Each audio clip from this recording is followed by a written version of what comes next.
Chapter 529. Thales stood uneasily beside the study table on the third floor and scooped up a towel that was soaked in hot water from the wooden basin. He was still wearing his sweaty and smelly training uniform. His skin was sticky and greasy. His abrasions and bruises were still faintly burning. His body was still aching, and it made him very uncomfortable. It was as if he had returned to the time when he was a child beggar. But Thales did not speak. He only quietly wiped his face and neck. With slight anticipation and nervousness, he occasionally looked at the valiant figure by the window who had her arms crossed over her chest and was looking into the distance. Jianghu quietly looked at the setting sun on the horizon and the servants in the courtyard who were busy lighting the lamps. The expression on the side of her face was calm and profound. She seemed to be deep in thought, as if she was remembering something. "You should not have let them do that." Jianghu's voice was cold and forceful. There was a hint of determination that came from going through hardships. Thales' arm that was twisting the towel instantly froze. "Just now, you should not have let the guards be so presumptuous." The female official slowly turned around. She was as tall and sturdy as she was 6 years ago, like a cedar tree in winter. "Boy." Her gaze was as sharp as ever, and her tone was as stern as ever. It made Thales remember the first time they met 6 years ago. At that time, she also had her arms crossed over her chest like this. She had a profound expression on her face as she quietly sized him up. 6 years later, Thales subconsciously wanted to turn his head to avoid the gaze of the instructor who initiated him. "Perhaps." He spoke softly. There was a hint of resignation and faint emotions in his voice. Thales picked up the towel in time and covered his eyes. He pressed his dirty face and his uncontrollable expression into the warm and soft fabric at the same time. Jianghu did not speak. He put down the towel and tried to meet Jianghu's gaze calmly. He tried hard to release his most natural and warm smile. "Madam, I am very happy to see you again. After 6 years. Jianghu did not answer immediately. She continued to stare at Thales quietly. Her originally cold and stern gaze now had an indescribable meaning. "Very good." A few seconds later, the female official averted her gaze. She took a deep breath, as if she wanted to restrain herself. "Then, your etiquette lesson will now begin." Jianghu's tone became steady and stern again. She walked away from the window. Thales snapped out of his daze. With his habitual nervousness in front of the instructor who initiated him, he suppressed the fatigue in his body and quickly threw down the towel. "There is no need for that." Jianghu stopped him from taking the wooden basin away. "Today, we will not practice table manners." Table manners. Memories of the past surged into Thales' mind, but he forcefully suppressed them. The female official minded her own business and sat down on the guest chair. She ignored the refreshments beside her, and she cast a gentle glance at Thales, who looked a little disheveled after his training. "The first class won't be long. And right now, you obviously need to rest more." Thales was stunned for a few seconds before he nodded gratefully. "Thank you, madam." However, Jianghu's expression immediately became stern. "Don't be so happy. We'll make up for the lost time in the next class." At that moment, Thales felt as if he had returned to 6 years ago. He saw Jianghu the female officer, who was strict and cold in the training field and at the dining table. With a cold expression, she made him raise his shield and hold his knife and fork properly. The familiar feeling surfaced in his heart again, and he couldn't suppress it. That scene seemed to have happened yesterday. It was just like how he had never left the country for the north and never returned for many years. It was as if the 6 years that had passed were just a dream last night, and nothing had happened. And when he woke up this morning, he was still sitting upright and still under Jianghu's hand, listening attentively. Thales suppressed the throbbing in his eyes and chest. He nodded and recalled the etiquette unique to Constellation. He sat upright and solemnly. Jianghu stared at him until Thales regained his composure. During the age of the Empire 1,000 years ago, the Supreme Emperor sent his personal Praetorian guards to the princes to carry out the duties of knights serving their master. Jianghu went straight to the point as usual, but her eyes were still sizing up Thales. After the Battle of Eradication, even though the tradition of knights in the old days was almost extinct, this tradition was inherited by the successive kings of Constellation. They sent the royal guards to the adult princes, and they became their personal guards, attendants, subordinates, assistants, and even vassals in the future. Thales did not expect that Jianghu would start talking about history the moment she opened her mouth. But the teenager immediately came to a realization. She was not satisfied with his performance just now. And how to manage and use these subordinates with extraordinary significance and complicated backgrounds, get along well with the royal guards, and get along well with each other. This has been a compulsory lesson for every prince since ancient times. Subordinates with extraordinary significance and complicated backgrounds. Thales clenched his fists gently. He remembered Mallow's indifference, Doyle's frivolity, and Glover's callousness in Mindy's hall. But in the next second, he remembered Zacriel's silence, Barney Jr.'s persistence, and Samuel's extreme behavior in the prison of bones. There is no doubt about it. Jianghu's tone became even more solemn. This is also part of the royal etiquette. Thales listened quietly. The female official's gaze was like a knife that cut into Thales' heart. Remember, you are the Duke of Star Lake, the master of Mindy's Hall. You are also their master. The Duke of Star Lake. Mindy's Hall. Their master. The teenager's eyes rippled slightly. You are no longer an illegitimate child who needs to hide and deceive others. You are the official second prince, the heir to the kingdom. Jianghu's words were harsh. Illegitimate child. Second prince. Heir to the kingdom. Is that so? Thales spoke in a seemingly unintentional manner, and Jianghu's words died in her throat. That's right. A few seconds later, Jianghu's voice became much more forceful. She sounded a little displeased with his reaction. As a duke, you have to take the initiative and show them your might, unyieldingness, and sternness. Let your subordinates know the consequences of disrespecting the prince. Take the initiative, show them your might. Might, unyieldingness, and sternness? Thales repeated those words in a muffled voice and forced a smile. The Duke exhaled slowly, but all he saw was the dark and profound Renaissance palace. He also saw the tall throne at the end of the long corridor in the meeting hall. His shoulders slackened. Perhaps. Thales tried his best to curl up the corners of his lips, and he appeared a little quiet. But that's really not my style. No, he did not continue speaking. Instead, he finished the sentence in his heart. Jianghu furrowed her eyebrows. It was as if she did not expect that her student, whom she had not seen for many years, would have such a reaction. The silence in the study room lasted for a few seconds. The letter from the north said that you have been through many trials, and your temperament is outstanding. You are fearless when you face enemies who are fierce and tough. You are neither servile nor overbearing. Just like you did in the national conference. Jianghu said coldly. Why have you become weak when you face your subordinates here? Thales was silent for a long while. Because that is different. The teenager seemed to have sensed something and sighed softly. In the national conference and in the north, I only have to face my opponents. And what I need to do is to raise my shield according to what I have been taught. Raise my shield. As if she had remembered something, Jianghu was a little absent-minded. But here, Thales pursed his lips and sank into deep thought. His expression was a little solemn. What I need to face is not just my subordinates. Thales stared into the distance in a daze. Jianghu did not speak. She only frowned and sized Thales up. A few seconds later, she spoke slowly.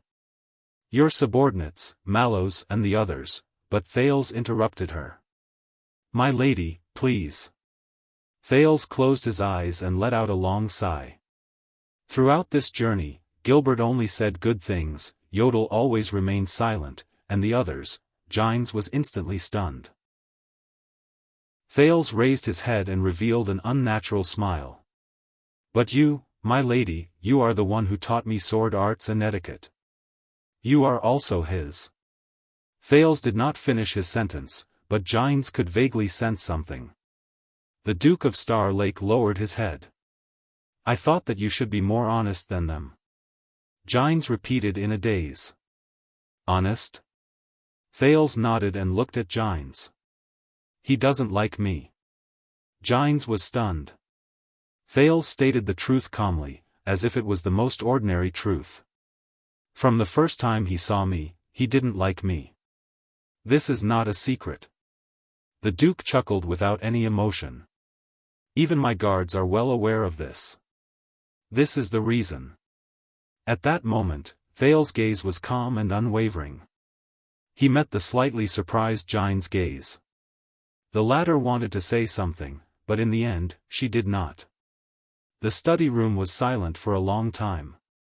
The female official's expression was profound. Her eyes shone with an unknown light as she swept her gaze over Thales' body. Finally, Gines took a deep breath and spoke slowly. Wrath of the Sea. Thales did not react in time. He was puzzled. Gines steadied her expression, which had changed a few times, and lowered her gaze. She said in a low voice, Mallows mentioned that you awakened your power of eradication. What is that? Oh. Wrath of the Sea. Thales, who was still immersed in the inexplicable emotions just now, exhaled and composed himself. I don't know. The Duke forced himself to shake his head and said honestly, it's also my first time hearing about it. But Gines smiled. Most of the powers of eradication of the knights in the kingdom are similar to their personal experiences, especially those of the teachers who taught them. The female official said faintly, there is also a small group of people who are the complete opposite. The teacher and the disciple are the opposite of each other. Thales thought of something and thought that this was similar to what Ricky said. Is that so? So. Wrath of the Sea. So, the Northlanders have taught you a lot. Gines looked at him and said, intentionally or unintentionally. Northlanders. Thales remembered his life in Extet, and he could not help but curl up the corners of his lips. Sort of. But when Thales raised his head again, he suddenly realized that something was wrong. It was Gines. At some unknown point of time, Gines' stern gaze became gentle. She stared at Thales quietly, and there was an indescribable emotion in her gaze. Thales did not know what to do. His first teacher's lips trembled. There were a few times when she wanted to say something, but she did not. Boy. Finally, Gines spoke. This time, her voice was no longer cold and firm. Instead, it was slow and hoarse. You lost weight in the north. Thales was instantly stunned. Gines stared at him and revealed a smile that Thales rarely saw. I guess so. Her smile was quiet and elegant, but there was a hint of indescribable sadness in it. This caused Thales' thoughts to freeze. During the days he returned to the kingdom, Yodel, Cohen, Gilbert, and many of his old acquaintances expressed their excitement and sentiments when they saw him. You've grown taller. Grown up. Matured. You've become more like a certain someone. But you've lost weight. This was the first time Thales heard such an evaluation. The teenager stared at Gines in a daze. Gines only stared back at him quietly. There was a hint of sadness in the wrinkles at the corners of her eyes. At that moment it was as if there was some sort of power that filled his chest. Thales had no choice but to turn his head around and blink at an angle that Gines could not see. At the same time, he forced a smile and spoke to divert her attention. About that, the past few months have been a little tough, but Gines did not listen to what he said, nor did she notice that Thales' voice had changed in pitch. For the first time ever, the female official picked up the teacup beside her. Her posture was elegant and dignified. You know. Jiang's voice was still gentle and sad. A long time ago, your grandfather did not like him very much either. Thales froze. Grandfather? He turned his head around mechanically and looked at Jiang's. At that moment, the female official was sitting calmly on the chair. She caressed the teacup in her hands, but there was a hint of sadness that Thales had never seen before at the corners of her eyebrows and the corners of her lips. It was said that after the late queen passed away and the king's eldest son left the palace, there was a long period of time when he was not welcomed in Renaissance Palace. Jiang stared at the reflection in the teacup in her hands in a daze. The servants were so careless that they forgot about his meals and oil. The royal guards also often neglected his whereabouts and safety. Thales was stunned. He suddenly remembered a scene from many years ago. In the tomb, the figure with the scepter spoke to him in a low voice. He said that during those years, when he was a teenager, he stole things in the palace and lived like a mouse. Jiang said softly, self-reliant. Thales shuddered. Stole things, self-reliant, lived like a mouse. The teenager subconsciously tightened his grip on the arm of the chair. It was as if he was holding on to the hole in the wall of the abandoned house. Jiang looked up. But this did not affect him growing up with a mischievous smile on his face while he was alive and kicking. He grew up amidst the kingdom's discrimination, contempt, and abuse. Until now. Jiang stared at Thales quietly. Thales stared at the floor in a daze. A few seconds later, Thales snapped out of his daze and took a deep breath. Thank you, madam. The teenager smiled again. I understand now. Jiang curled up the corners of her lips. She wanted to put on a smile that she was usually not good at, but after a moment, she realized something. She put down the teacup and put on an unnatural expression. So, boy, I am saying that you are too thin. Look at how others beat you up.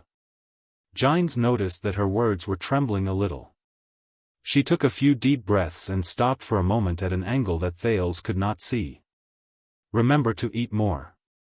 Jiang hesitated for a while before she added another sentence. Also, sleep early. But this time, Thales was not affected by her solemn tone. The Duke smiled. Of course, madam. Of course. A few seconds later, Jiang turned her head around again. Her expression and tone slowly became cold and stern again. She sounded indifferent. Speaking of which, boy, how much do you know about your guards? Thales looked up and adjusted his emotions. Not much? Jiang twitched her lips and remained silent for a while. Listen carefully. After the bloody year, to get rid of the threat, your father was too ruthless and involved too many people. Thales' expression changed. The resentful expression of disaster swordswoman Marina in the dungeon flashed before his eyes. Jiang said seriously, so, in Eternal Star City, along with the threat, trust also disappeared. Thales furrowed his eyebrows. And don't forget, for 12 years, your father did not have an heir. This not only weakened his prestige and aroused the ambitions of the dukes, it also dealt a blow to the traditional supporters of the royal family, the vassals of the Jade Star family in Central Territory, who are led by the 7 Jade Star attendants. Thales subconsciously added, and loyalty? Jiang glanced at him and did not comment on it. During those 12 years, your father had no choice but to promote and put many new people in important positions, such as the 3 marshals, Gilbert whom you are familiar with, Count Godwin, Viscount Kenny, Baron Garth, Kirkirk Man, Sada Ryder. They became the main force of the king's party and strengthened his rule. But on the other hand, under his rule, under the dissatisfaction of the other guardian dukes, the traditional vassals of the royal family like the 7 Jade Star attendants fell into a trough and became silent. They gradually distanced themselves from Renaissance Palace. 7 Jade Star attendants. Thales recalled Gilbert's explanation and fell into deep thought. Jiang said solemnly, until, Thales raised his head and frowned. Me? Jianghu was silent for a while, but she still nodded. Thanks to you, thanks to the Jade Star royal family's restoration of lineage, the 7 Jade Star attendants, who were divided, silent, and alienated over the past 6 years, gradually showed goodwill to the 9-pointed star again. But Jianghu's expression immediately became solemn. But they are still observing from the sidelines. And you cannot win their approval with just your title and bloodline. Your father cannot rely on just one successor to erase their resentment after the bloody year and win back their trust. Thales thought of Doyle and Glover. Is that so? Jianghu sighed. Your Star Lake Guards are just one example. Thales did not speak. Jianghu stared at him quietly and said softly, very soon, it will be the day you officially make your debut in front of the nobles in the capital during the banquet. The lady's gaze turned sharp. Be careful, boy. Jianghu's tone made Thales unable to help but become nervous. You are below them, just like me. But you are also above them, just like your father. And you came back from the north, so you are outside of them. The 3 consecutive sentences made Thales sink into deep thought, and at the same time, he became wary. And this means that at the end of the day, from the inside to the outside, you are, Jianghu said firmly, not them. Not them. Thales opened his mouth to speak, but in the end, he shut it. It took me nearly 30 years to figure this out. Jianghu's eyes showed a rarely seen weariness. I hope that you can be shorter. Thales exhaled. Banquet, all right. So? The teenager scratched his chin, feeling troubled. Can they still eat me? Jianghu closed her eyes and shook her head. No. But when the female official opened her eyes, there was an even sharper glare hidden in them. But they will tear you apart. When he heard this metaphorical description, Thales was instantly stunned. But I am the king's son, the heir to the kingdom. That's right. Jianghu appeared vigilant and solemn. So, they will be gentle and courteous, and tear you apart. Thales nodded, not really understanding what she meant. Then, what should I do? Jianghu was silent for a while. You know, boy. You knew it 6 years ago. Thales' expression changed. Raise your shield. Jianghu stared at him, just like when she taught him swordsmanship many years ago. Never give up. Until you die. Until the enemy dies. Thales fell silent again. This time, he thought of more things. What about my father? The teenager said airily. Is he the same? Jianghu's arm trembled a little. The way she looked at Thales changed. It was as if she had turned back into the Jianghu Bajkovic who asked him, did you lose weight? A few seconds later, Jianghu sighed softly. Boy, do you know what this place is? Thales knew that his question was a little harsh. He smiled in resignation to relieve himself. Study room? Jianghu looked at him again. Thales could only put away the smile he thought was humorous. He said awkwardly, Mindy's Hall. The royal treasure, the virtuous king's pavilion, the great artistic manor. And one of the childhood places he was very familiar with. Oh, and 300 years ago, its first owner was the King of the Fog, Mindy's the First, who unfortunately died early. Thales wanted to make his tone sound humorous, but for some reason, he always failed. Jianghu looked at him quietly. That's right, but that's not all. Not all? Thales raised his eyebrows. 18 years ago. Jianghu's expression changed. The female official's gaze was slightly dazed, as if she was looking at the scenery in the fog. This is the residence chosen by the Crown Prince of Constellation, your uncle, the first Prince Midir Jade Star after he came of age. Thales' expression changed slightly. Are you talking about that? Yes. Jianghu looked at him. That person who is destined to sit on the throne. Steel fragrance. Chapter 530. The Crown Prince of Constellation. Midir Jade Star. The former owner of Mindy's Manor? Thales's heart stirred slightly. He felt uneasy, as if he was sitting on pins and needles. Jine's tone became gentler. When Kessel was young, he often came here to hide, to relieve his boredom. Until, Jine sized up the decorations in the study room in a daze. It was as if she could see through time and see the past. This place has a different meaning to him. Thales focused his gaze. Jines looked at the air and smiled faintly. Actually, when it comes to the layout, compared to Renaissance Palace, Mindy's Hall is more like a place to relax and not a royal temporary residence with tight security. More than one person suggested him to change to a temporary residence for safety. Even the late king asked him about it. But do you know how Midir answered? Thales pricked up his ears. Jine stared at the spot where Thales sat in a daze. She spoke in a slightly archaic manner. She said in a slightly archaic tone, if everyone hates and fears, even if the palace walls are 1,000 feet long, or if the pass is 10,000 feet long, how can my life be preserved? If everyone hates and fears, Thales mulled over her words and frowned slightly. Are these his original words? Jines shook her head. No, these are what the virtuous king engraved on the silver coin said. Midir made some changes when he quoted it, but, Jines rubbed her wrist gently. Her gaze was gentle. A long time ago, I don't remember what the virtuous king's original words were. I only remember how Midir handled government affairs here. Thales did not speak. He thought carefully about what his uncle would look like if he could say these words in such a magnanimous manner.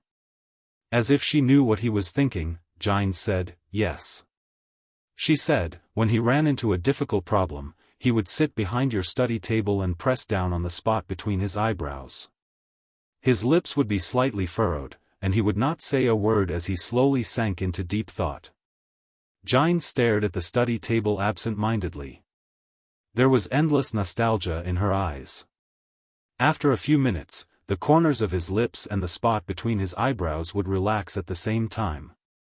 At that time, he would put down his fingers and smile. As if to echo her words, Jines also revealed a smile.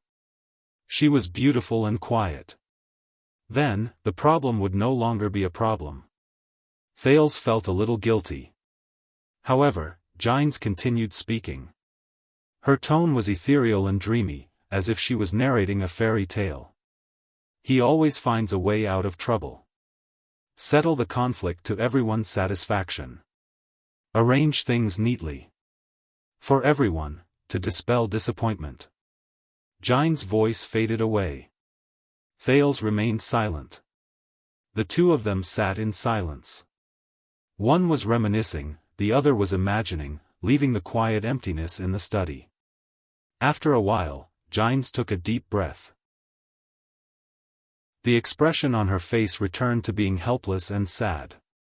Kid, it's not that he doesn't like you. Thales was shocked. It was only then that he realized that the subject of the man's words had changed. He's just, but, Jines stared fixedly at the study table in front of Thales. She did not continue speaking. However, Thales stared at the chair he was sitting on and thought about Renaissance Palace a few days ago in a daze. You will never become the Duke of Star Lake, because of you, unworthy. Thales was stunned. He stared blankly at the desk in front of him and recalled the identity and deeds of its previous owner. He could not help but feel puzzled. He, the master of Renaissance Palace, thought that Thales was not worthy of her. What could it be? After a while, Thales finally snapped out of his daze. He looked at Jines gratefully. Madam, it's nice to see you again. Thales nodded and held back his unnecessary emotions. Really? Jines smiled. She opened her mouth as if she wanted to say something, but in the end, she closed it. A few seconds later, Jines said airily, Kid, eat more and sleep early. Also, even though I am no longer in charge of teaching you martial arts and sword skills, but Jianghu looked at him quietly. Remember to practice your sword. A thought appeared in Thales's mind, and he smiled softly. I have seen you fight. Jianghu said softly, it's all right. But in the next moment, the female official's tone became stern. But I did not teach you the sword skills used by the Northland army to turn you into a madman who will sacrifice his life to fight. Thales, who was originally immersed in the gentle atmosphere, could not help but shudder. Remember, you are a prince. Jianghu said sternly, no matter what you experienced in the north, when battle comes, you must raise your shield and protect yourself first. Jianghu looked at him sternly. Defense is the most important thing. Don't always think about taking the risk to attack. As if to emphasize her words, Jianghu raised her voice. Did you hear me? Thales shuddered and habitually agreed to it. Yes. Yes?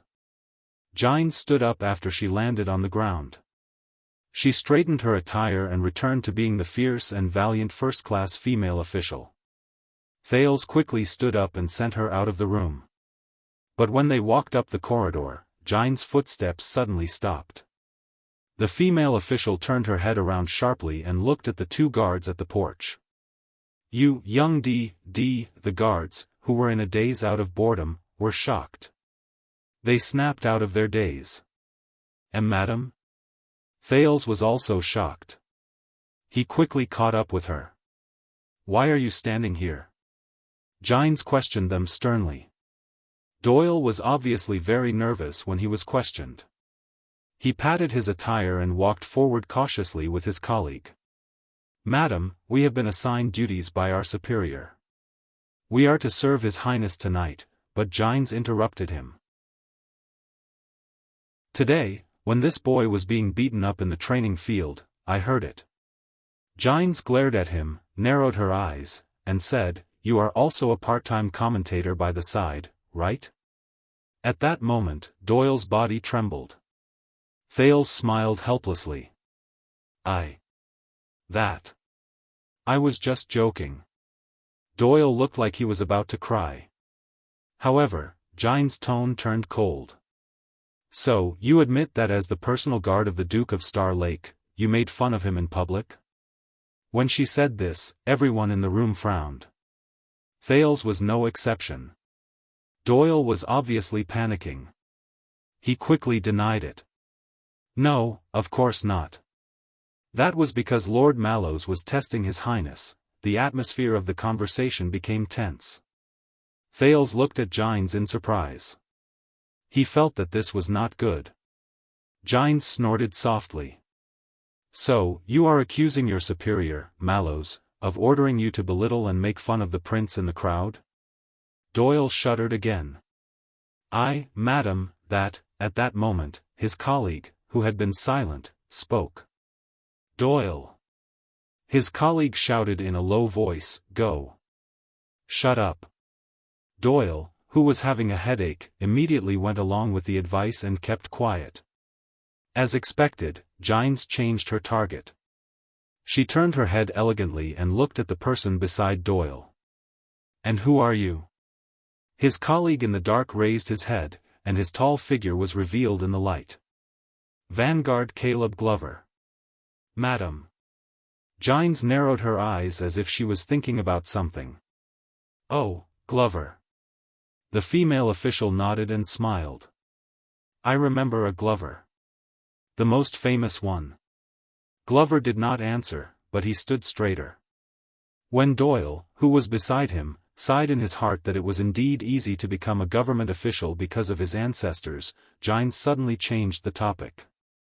You know, many years ago, it was also here. Jianghu stared at Glover, and there was a chill in her eyes. Do you know what your grandfather called me? Glover's expression immediately became stern. That shameless and debauched little wench brought over from Eastern Sea. Little wench, Glover's expression instantly became very unpleasant. Thales also became nervous. Your grandfather, that old man from the Glover family, said this to the crown prince. Jianghu was not bothered by it at all. She even spoke in slight disdain. She should be thrown into the 7th layer of hell and burned for eternity. Jianghu said the last few words through clenched teeth. The smile that Thales had been maintaining started to feel a little sore. This is bad. Is this the meeting of enemies? What a pity, the road to hell, when Doyle, who was beside him, secretly rejoiced about how unlucky you are, zombie, Jianghu snorted coldly. Old bro, lover is leaving first. Let's hope he is not too cooked. Glover's expression did not change, but he clenched his fists tightly. Thales did not understand what Jianghu was doing, but his instincts told him that he could not remain silent. Madam, it's late, why don't we? But Jianghu ignored the prince's words. Instead, she spoke to Doyle and Glover on her own. Both of you, pack your luggage. You don't have to be on duty in Mindy's hall anymore. Thales was shocked. All right, madam, we will immediately, Doyle quickly nodded in agreement. He only reacted to what she said when he said it. Huh? Glover furrowed his eyebrows tightly. Jianghu's expression changed, and she said sternly, yes, because you have neglected your master and disrespected the royal family. You have been banished from the Duke's personal guards. Now. The air was silent for a moment. Doyle's expression changed back and forth. No one knew what he was thinking during those few seconds, but he immediately said in panic, but, madam, the royal guards, our duty is, but at that moment, Glover, who had always been a man of few words, spoke faster than him. Madam, our appointment was reviewed by Baron Adrian and Chief Mallows together, and it was signed by His Majesty, but Jianghu suddenly raised her voice, and in an instant, she drowned out both of them. So, Danny Doyle, Caleb Glover, you are not willing to leave on your own. At that moment, Jianghu's gaze was sharp and fierce, and there was an unbearable chill in it. Do you really want me to ask female officer Bajkovic, who is in charge of the second prince's daily life, to formally propose during the imperial conference tomorrow morning that His Majesty and the vassals will be alerted so that they will worry about this small matter of changing the guards? Doyle and Glover froze at the same time. One of them was tongue-tied, while the other glared at Jianghu in disbelief, who was displaying her might like a lioness. Madam. Thales finally could not take it anymore. Please do not be troubled by this matter, the Duke of Star Lake said gently and politely. Protector Doyle's actions today were instructed by me, and Vanguard Glover has always been conscientious and competent. Doyle and Glover turned to Thales at the same time. Jianghu also turned her head abruptly and stared at the prince with a murderous gaze. It was just like the training field 6 years ago. But Thales was still smiling, and his expression did not change. The few torturous seconds were finally over. Jianghu snorted, and she seemed to be disdainful. Soft-hearted, wishy-washy, and sloppy. This is why you don't get any dignity or respect. Thales smiled bashfully and nodded. I know. The prince shrugged and looked at Jianghu in resignation. It's just that, that's not my style. Jianghu glared at Doyle and Glover with a gaze that was as sharp as a knife, and it made the two of them stand even straighter. Dinner is in an hour. Madam, do you want to stay for dinner? Before Jianghu could finish her sentence, Thales spoke hastily. This made Jianghu snort softly in dissatisfaction. Forget it, the female official said coldly. She cast a final glance at the 3 tense people before she turned around and left without hesitation. As the sound of high-heeled boots gradually faded away, Jianghu's figure disappeared around the corner. Thales and the other 2 exhaled slowly. Madame Jianghu is a straightforward person, don't mind her. Thales said apologetically. Glover remained silent, while Doyle forced a smile with an ashamed look on his face. Your Highness, but Thales spoke first. His tone was curious. So, Madame Jianghu, does she really have the power to bypass Mallows and Adrian and expel all of you? Doyle's eyes darted around. About that, I'm not too, however, Glover spoke this time. If she can publicly and officially bring this up to His Majesty and the Imperial Conference, and the reason is valid, yes. Thales showed an expression that said, I see.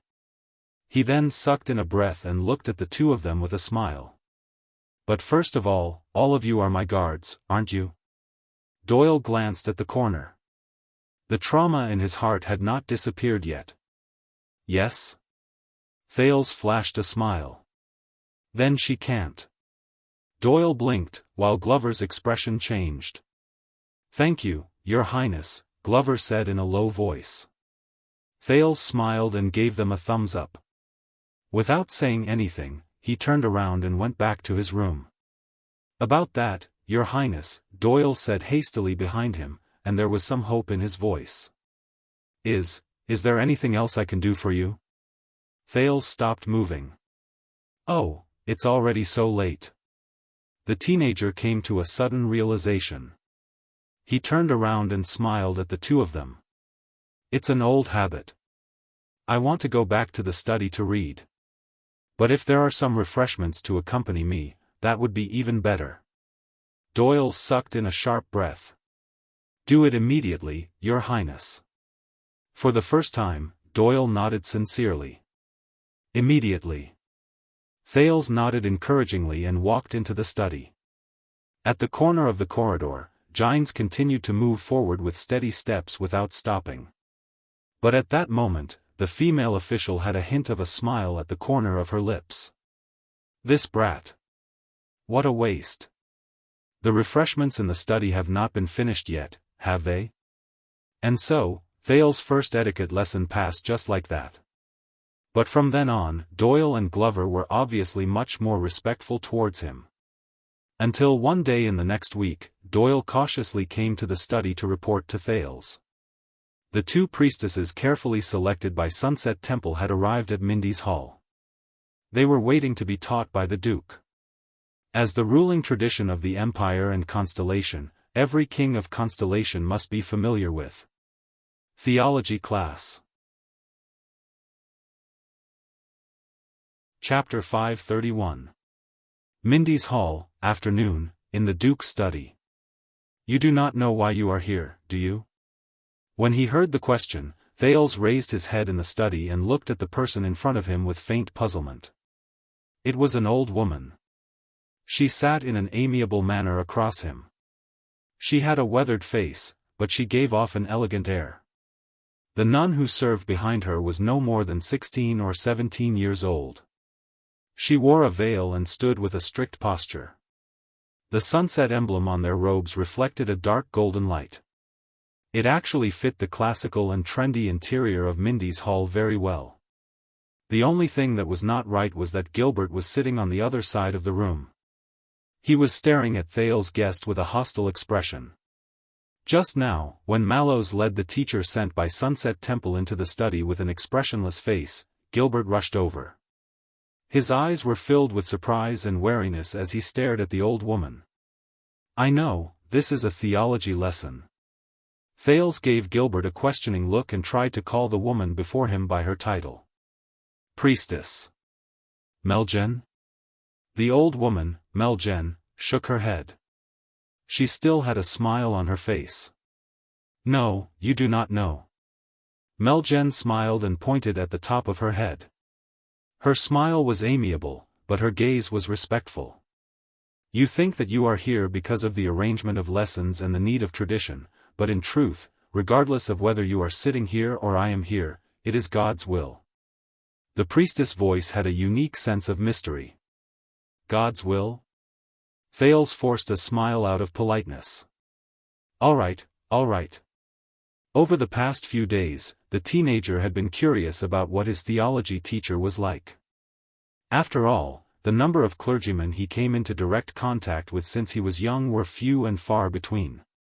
When he was a child beggar, he met dark night servants who were extremely passionate and neurotic. The Sunset Temple priests were compassionate and pious. They had a strong presence, and the Bright Moon priests in Northland were cold and unapproachable. But now, it seems like there are no accidents in the prince's theology lesson. Thales sighed softly in his heart. The priestess continued speaking. Sunset is our witness. Our fates have long since been intertwined. Once she finished speaking, Meljan's face turned pale. She immediately lowered her head and coughed violently into her handkerchief. Nia. A pained expression appeared on Megan's face.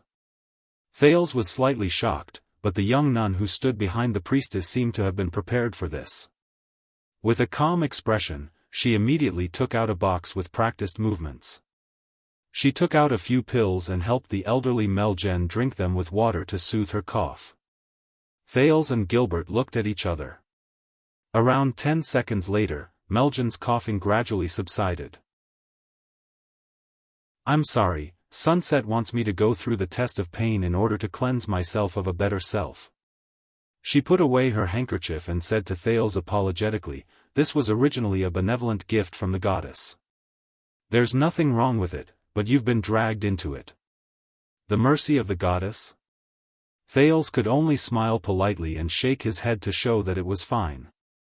As long as you're healthy, but before the Duke could say anything else, Megan, who had completely recovered from her coughing fit, closed her eyes and moved her fingers with a grateful expression. She made a few gestures that were so fast that they could not be seen clearly as she muttered some incantations. The setting sun knows my warning. Even the veiled young nun hurriedly put away the medicine box and started praying, looking very pious. Charlatan.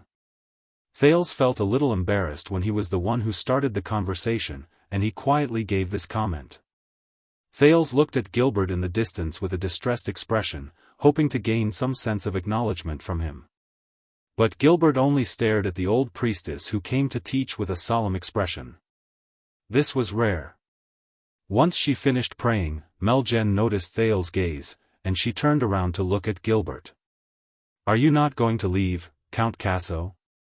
The old priestess had a smile on her face, and her tone was amiable. Those who did not know her might think that the two of them had been friends for many years. Then, Gilbert snorted softly. Count Casso's reply was not very polite. According to the previous correspondence with the church, the prince's teacher should be Vicar General Stylianides of the missionary department. The prince's teacher should be Archdeacon Stylianides of the mission department. He is a friend of mine for many years. He is knowledgeable and sincere in his faith. He is very suitable to answer the questions of students. Meljan understood what he meant when she heard him, and she was not offended. But I am the one who came? Gilbert narrowed his eyes. Based on what I know, in Sunset Temple, the priest department and the missionary department do not belong to each other. The head priestess leads the former, receives the oracle, listens to it, and listens to it. The archbishop leads the latter, deals with secular affairs, and manages the church. Gilbert's tone was rather rude, and it made Thales frown. Since when did the holy head priestess Lycia become interested in the secular affairs of the missionary department, such as teaching nobles? Does Archbishop Zenon of your church know about this? The priest department and missionary department do not belong to each other? Thales suddenly realized that as a servant of God, Sunset Temple was not as simple as it seemed. However, Meljan continued to smile. She uttered a few words softly. His Majesty knows. At that moment, Gilbert and Thales' expressions changed at the same time.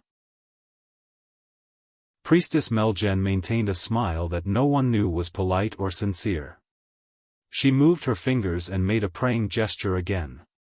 SunsetsWill has always been mysterious. It may seem unexpected at first glance, but if you think about it carefully, there must be a reason behind it. I hope that you do not mind, Count. The nun behind her quickly followed the prayer gesture to be in sync with the priestess. Gilbert's lips twitched, as if he was not used to being humiliated like this. The former Foreign Affairs Minister pursed his lips for a few seconds before he said resentfully, I will seek confirmation from Renaissance Palace. I will seek confirmation from Renaissance Palace. Maybe I will also give some advice. Priestess Meljan flashed a smile that said, welcome, or, please go ahead. Thales frowned as well. Gilbert snorted, but he did not show any intention of leaving. Then, I believe that the tolerant sunset goddess will definitely not mind me temporarily listening to His Highness' lessons and sharing the grace of God. Priestess Liv Melgen. Priestess Melgen only curled her lips. She did not comment. She only paused for a moment before she ignored Gilbert. Instead, she faced Thales, who was behind the study table. So, Thales, about God, the old priestess said gently, how much do you understand? At that moment, Thales shuddered in his memory. A pleasant voice that he had not heard for a long time rose in his mind, and it brought him back to the past. When you think of gods, what is the first thing you think of? Thales was dazed for a moment. It's His Highness, Prince Thales. Gilbert dragged Thales back to reality with a hostile and dissatisfied protest. Count Casso said to Priestess Melgen in displeasure, please use honorifics. Megan, on the other hand, smiled and said, of course. But the priestess' eyes were fixed on Thales, waiting for his reply. Regarding God, the teenager gulped and made sure that he was not in some chess room in Dragon Cloud City. Then, he said resentfully, well, a long, long time ago, there was a god called Bright God. Megan's expression did not change as she quietly waited for him to continue. Thales tried hard to recall the general knowledge he had learned in the past 6 years, whether it was from Little Rascal's relish nagging or the boring ancient text in the Ming-Shan Edict. The supreme bright God created the world. With a bang, heaven and earth were separated. The sun and hell's river faced each other from afar. In the gap between them, all living beings gradually formed. But as his attention was distracted by his memories, the prince's tone became more and more casual. Then, Bright God got off work. I mean, he rested. The earliest gods began to take over. I think I remember that there are bright moon, dark night, mountains, shepherd of the seas, desert god, harvest, cold wind. Thales scratched his head. Of course, the one with the greatest background is still Holy Sun Errol. It is said that he is the sun itself, and he can be considered the bright god's son. Gilbert coughed loudly in the room. It's fine. Unexpectedly, Priestess Megan only spoke gently to excuse herself. She did not seem to be offended. A bit of hearsay and humorous jokes will not affect our reverence towards the gods. Thales, who had stopped talking for a moment, raised his eyebrows. He secretly gave Gilbert a mischievous look. From then on, the Holy Sun, as the leader of the gods, led the gods, took over his duties, and protected all living beings. Our world was named after Errol. Later, the calamities descended upon the world, the Battle of Eradication, and the Great Crack and Sink. Errol, like his father, lost his job, took a break. His daughter took over the responsibility and protected the world with the other gods. She was the sunset goddess. Yes, that's right. So, from Thales' point of view, when he read the history of the world, from the bright God Church of the ancient empire to the Church of the Holy Sun in the final empire, and then to the Sunset Temple in Constellation, the classic myth of bright God, Holy Sun, Sunset, passed down by the empire in the world of Errol could be said to be a painful family business history that was closely related to the territory of the empire. The first generation of the gods worked hard to build up their businesses, and in the end, they became powerful. The second generation of the gods lost their father's fields, and in the end, they collapsed. The third generation of the gods worked hard, and in the end, they went bankrupt. It's as if I'm the Prince of Constellation. Their revival was imminent. The building collapsed, and while it was bitter and sorrowful, for some reason, there was an inexplicable sense of joy in it. By the way, when Thales concluded his point of view, the expression of the Bright Moon Temple priest who was in charge of teaching history classes in Extet turned sour. Regent Leespan listened with great interest and nodded repeatedly. Thales finished his speech as if he was bargaining in the market. He smiled and looked at Gilbert, who had a strange expression on his face, and Priestess Melgen, who was deep in thought. You know quite a lot. Priestess Melgen's gaze was calm. She seemed to be thinking. Thank you. Thales shrugged. But it is not detailed enough, Meljen finished her words faintly. Of course, it was not detailed enough. In truth, most of these myths and legends to scare people was told to him by a bespectacled girl and an immortal demon. Perhaps I have to thank a certain former king of Northland who collected a large number of books for his great dragon queen, but whose whereabouts is unknown. So, do you believe in God, Thales? Priestess Meljen spoke again. Her eyes were sparkling. Do you believe that our meeting here was arranged by God? Thales quirked an eyebrow and cast a glance at the former Foreign Affairs Minister. This time, he received the recognition he had been looking forward to for a long time from Gilbert's expression. Gilbert even sighed without bothering to hide it. I know, right? But Thales was still a prince. No matter how boring the people in this class were, he had to at least maintain the relationship between the royal family and the temple on the surface and ensure that both parties had a tacit understanding. The prince cleared his throat, and his expression became stern again. Of course I believe in Sunset Goddess. No, you don't. Meljen cut him off coldly. The old priestess stared straight at him. Her gaze was aggressive, and the wrinkles on her face were especially obvious at that moment. You do not believe in those ridiculous myths and legends, nor do you believe in the verified scriptures of the Church, and you do not believe that a god like Sunset Goddess should be our ruler and where our faith lies. Thales was instantly stunned. Priestess Meljen snorted softly. Her gaze was clear, and her tone was stern. You would rather believe that this is politics, a strategy, and a fight. You would rather believe that our gathering here is a measure Sunset Goddess took to influence the royal family and the future king.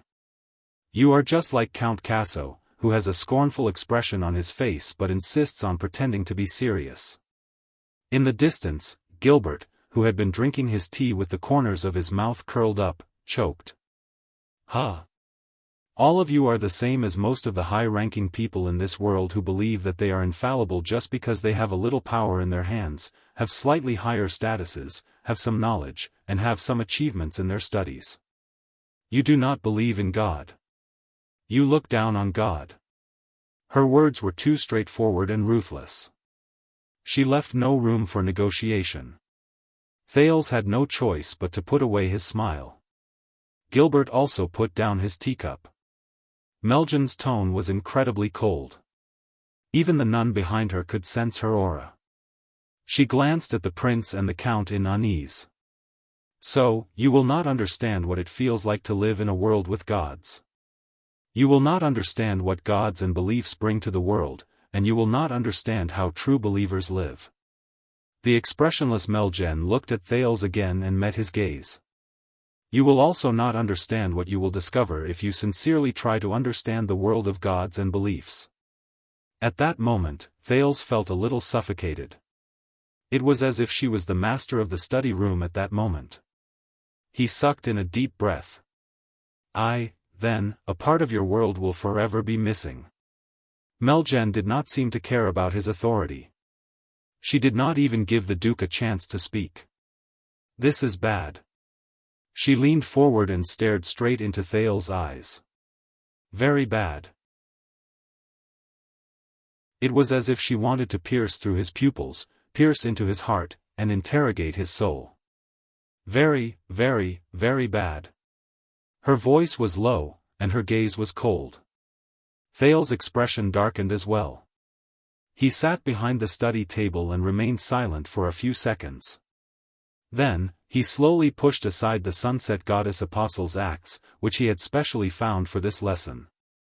Gilbert wanted to ease the unfriendly atmosphere, but the moment he coughed for the first time, Thales spoke. So, what are you going to do? The young Duke of Star Lake stared straight into the Sunset Priestess's intimidating eyes without avoiding her gaze. If I do not believe in God, what will you do? Thales smiled and spread his arms. Burn me to death. His words caused the room to fall silent. Priestess Meljen frowned and sized Thales up carefully. A few seconds passed. Meljen snorted coldly, and her tone was hostile. Yes. This time, it was Thale's turn to be stunned. What? What is going on? The young nun who was standing by became nervous. She had never seen such a scene before, and she stared at the dumbfounded Duke of Star Lake in fear. She seemed to be afraid that the powerful man would order him to drag her out and kill her, in a fit of anger. Gilbert's coughing suddenly became louder.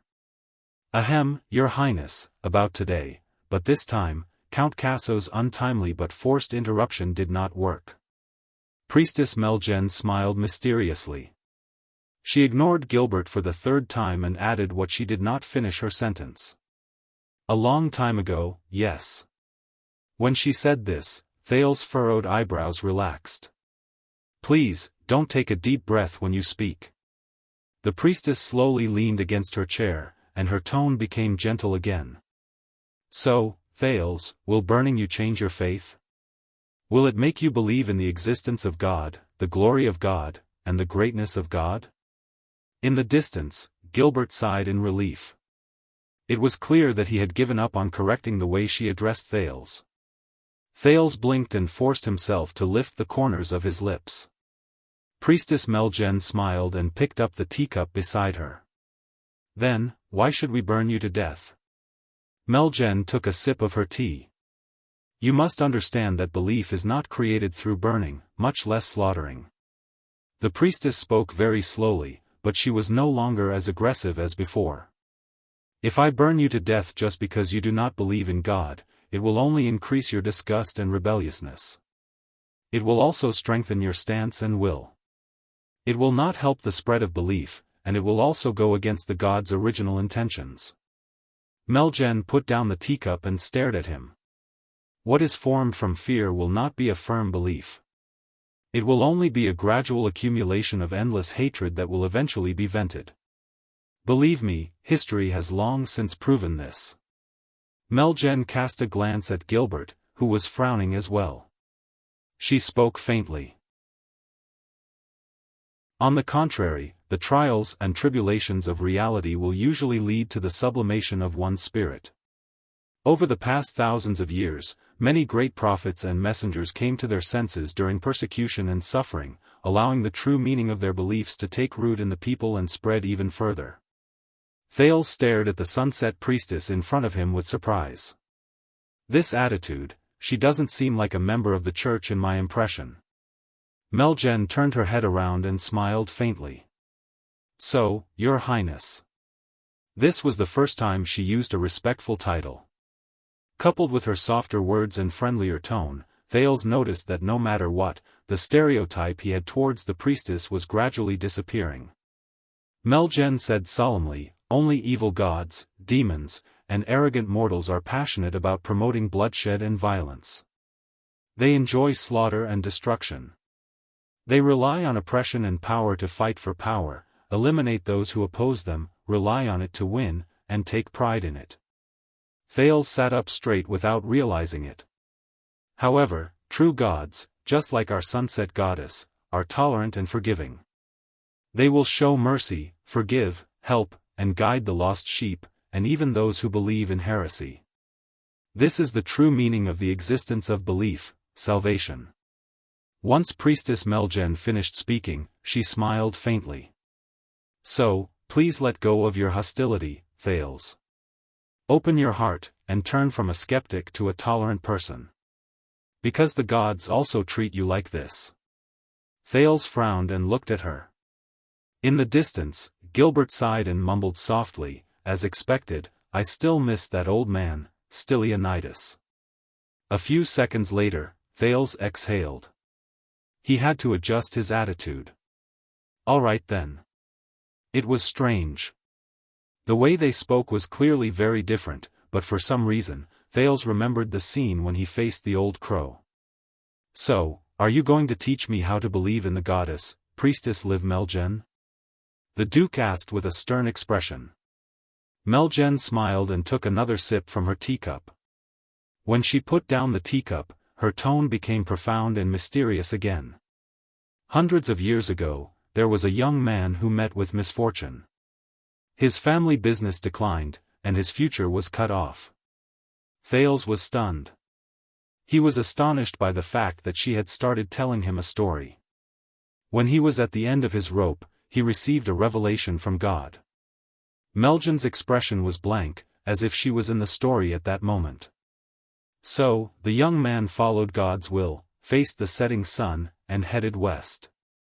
This is the story of an unfortunate young man who met a revelation from God and saved the world. Thales cast a glance at Gilbert, and he noticed that the latter's expression changed slightly. Meljan's tone became gloomy. Day approached, but the young man continued to head west. The path ahead of him became darker and more dangerous. His vision became more confused and chaotic. Finally, when the sun set, in the deep darkness where there was no light and no moon, he was exhausted and dazed. He lost his consciousness and hope, and in a daze, he stepped into the middle of the cold shepherd's river. But the priestess immediately changed the topic. And when the merciless river was about to overflow his head, Meljan's words became serious. It was as if he had received an order. At that moment, the clouds in the dark night dispersed, and light returned to the vast world.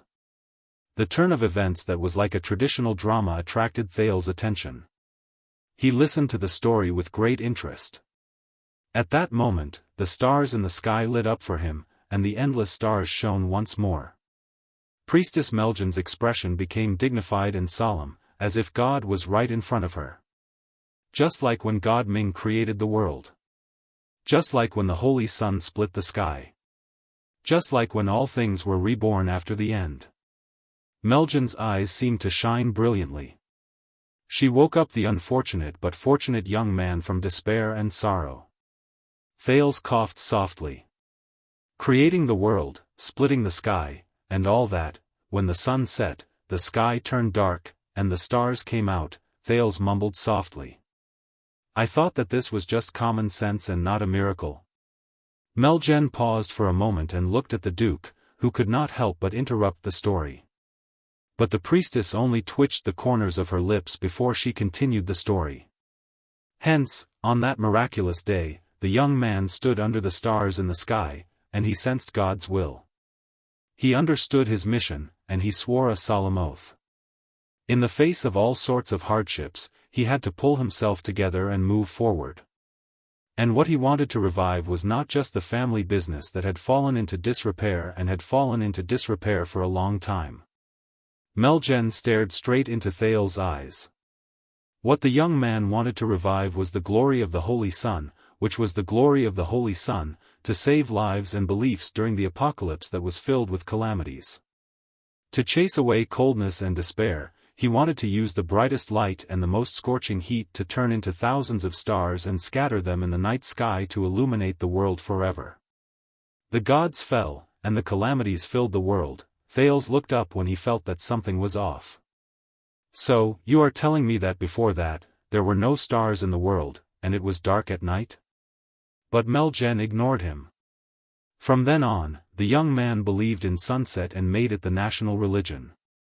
He built temples and spread his faith. Wait. National religion? Thales' expression changed. He had his elbows on the table, but he had to straighten his back. Could it be, as expected, in the next moment, Meljan stared at the Duke of Star Lake before her with a subtle expression. She said calmly, and so, Tormund I's great cause began. Constellation prospered from then on.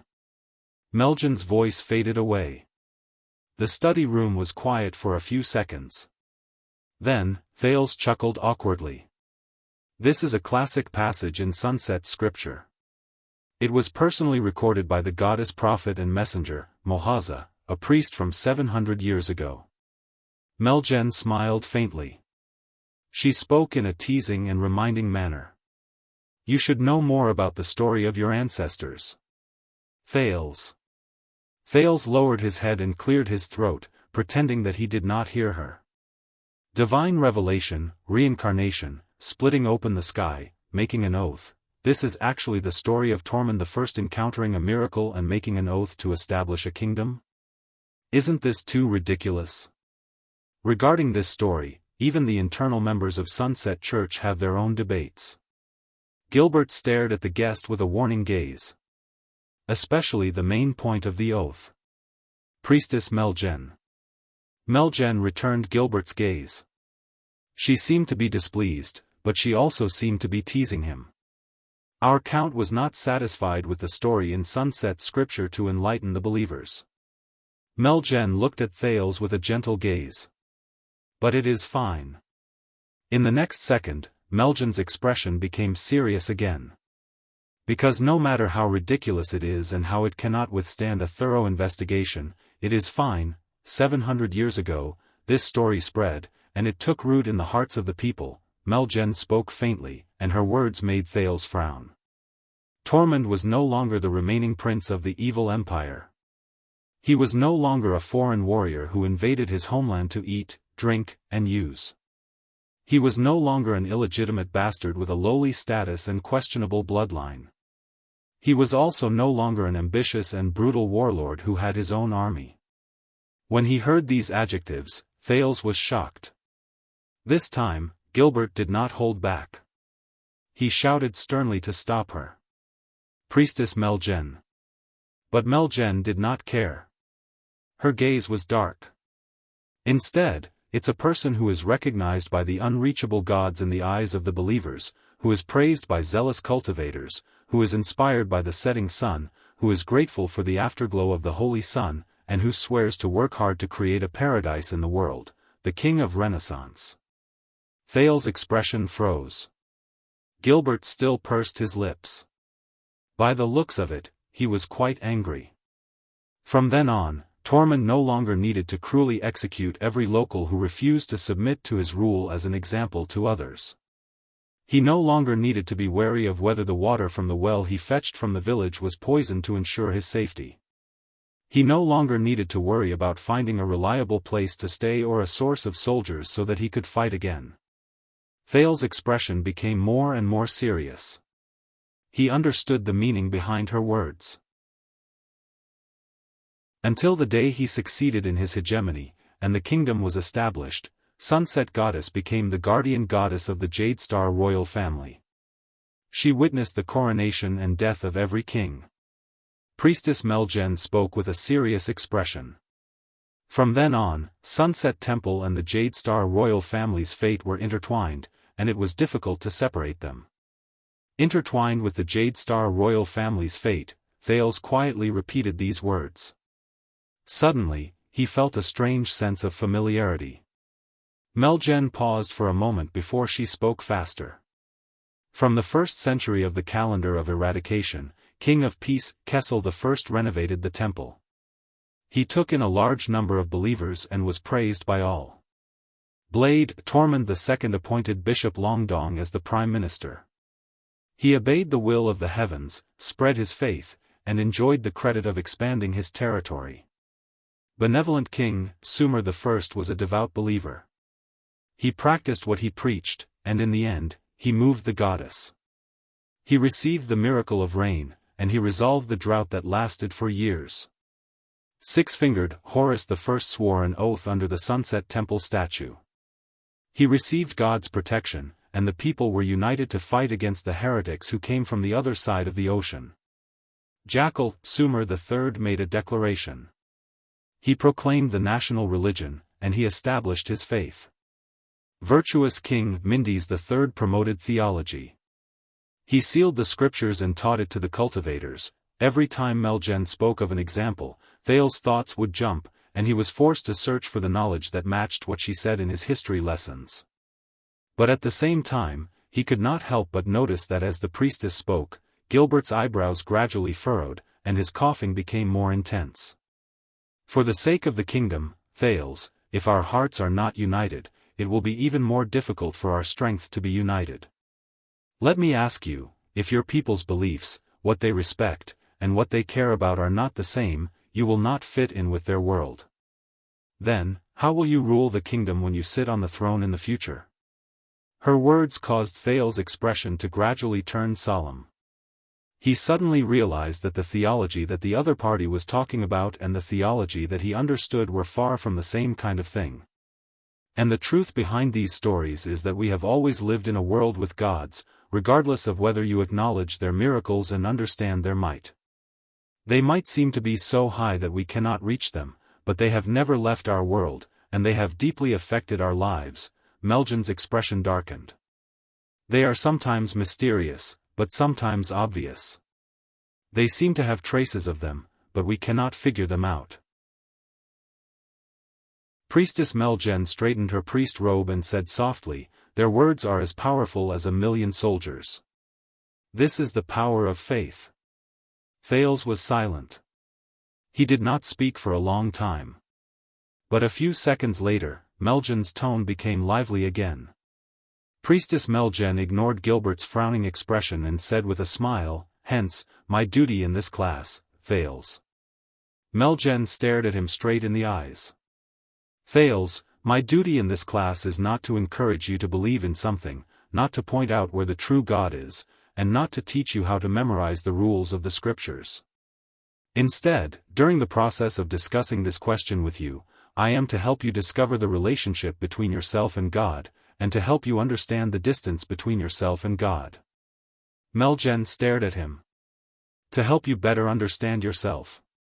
Regardless of whether you are immortal right now, or if you will rule the kingdom in the future." Thales frowned slightly. "Understand? Myself?" What she said at that moment made him remember the indescribable and incredibly mysterious powerful mystic in the critical realm. From his view of God to understanding himself, is this a coincidence? Meljan smiled and said, "Because what we are going to explore today is not just a subject about God. It is also a subject about people." A thought appeared in Thales' mind. "So, theology," he asked with great interest, "is a subject about people? Is it a subject about people?" Meljan smiled and did not answer him directly. "And you might as well let go of your hostility. Just let the poor Count Casso over there guard them." Gilbert coughed a few times in an unnatural manner again. A few seconds passed. Thales raised his head with a faintly discernible heaviness and smiled awkwardly. "Then, all right?" Meljan smiled. "All right, I have to admit at least one thing," Thales said quietly in his heart. "She really knows how to talk." Even Gilbert did not have the right to interrupt. At the very least, Thales no longer dared to underestimate the elderly priestess in front of him. He no longer dared to look down on this theology class that sounded like a lot of nonsense, but actually had a profound meaning hidden between the lines. But he still underestimated her ability. "And for our first class, Thales, let us talk about a problem that has been troubling you for a few years, a problem that has been troubling us for thousands of years." "Troubling me for a few years, and troubling all of you for thousands of years?" The Duke of Star Lake raised his head in puzzlement. In the next second, Liv Meljan, the Sunset Priestess who rarely used honorifics to address him, spoke with her usual expression.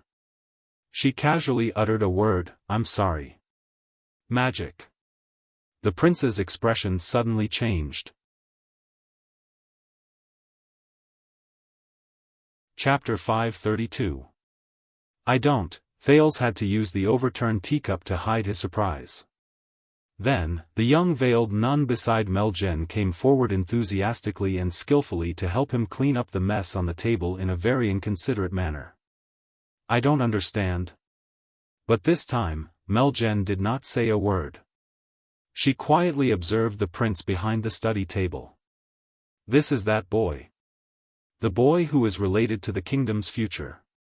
When he heard about magic, his expression showed that he was slightly surprised. He was not like the old nobles who were born shrewd and calculative, who were polite and full of pretense. But he was not like the new nobles in the capital who were cautious, and ambitious. Gilbert was a little caught off guard. "Priestess Meljan. I thought we were only having a theology lesson today, and you were explaining the knowledge related to God to His Highness. As I said, theology has never been the study of God alone. Meljen interrupted Gilbert's protest. This idiot, who seemed to be very smart to others, was still so slow and hopeless. She continued to size up Duke Thales before her. The young Duke looked a little thin, and he reminded her of the poor people who crowded outside the blessed places during winter while they waited for help. But his eyes were bright and full of expression, sharp and alert. That was not all. Meljen could also tell from his other actions, such as his natural and casual sitting posture, his quick and rhythmic movements, and his bold and direct way of speaking, that he was not a traditional prince of Constellation. At least, he was not like the previous ones. Meljen glanced at the prince's clothes again. The colors were dark, and the style was conservative. But the details of his collar, cuffs, and other areas were designed in a new shape. Along with the silver thread that was hidden in place, it complemented the 9-pointed star brooch. The priestess nodded in secret.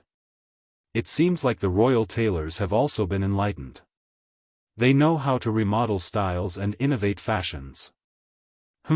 Perhaps it was because he was tired of the heavy and old-fashioned trend in the circle of nobles in Eternal Star City, which had lasted for more than 10 years after the Bloody Year.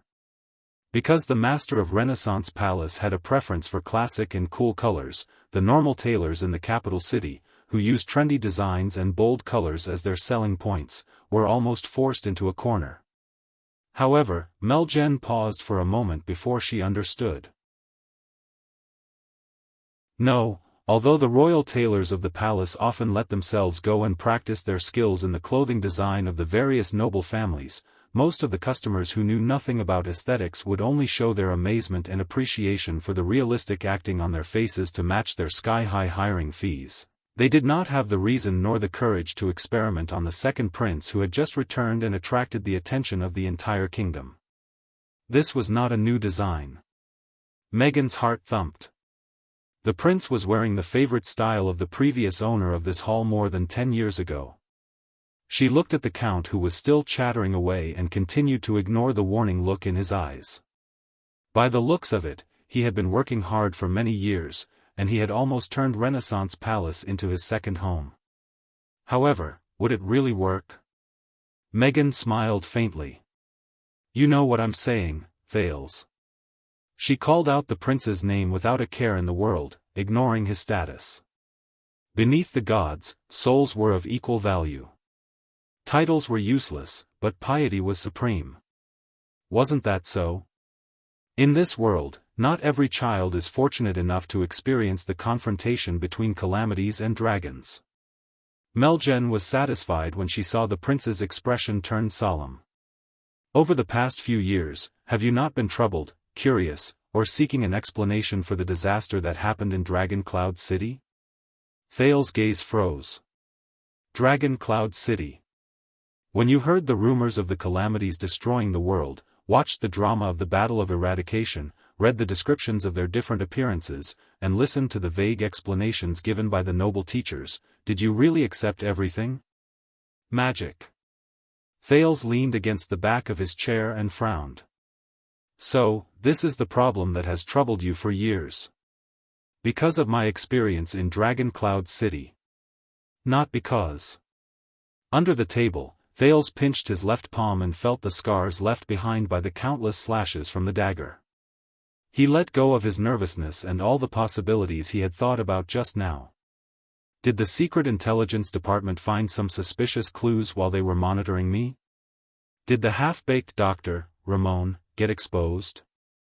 Did he leave behind clues while he was searching for books in Dragon Cloud City? Did he give himself away in class with Asda? Did little rascal inadvertently leak the secret? Or did some ugly old witch, whom I have not seen for many years, stab me in the back and spread rumors?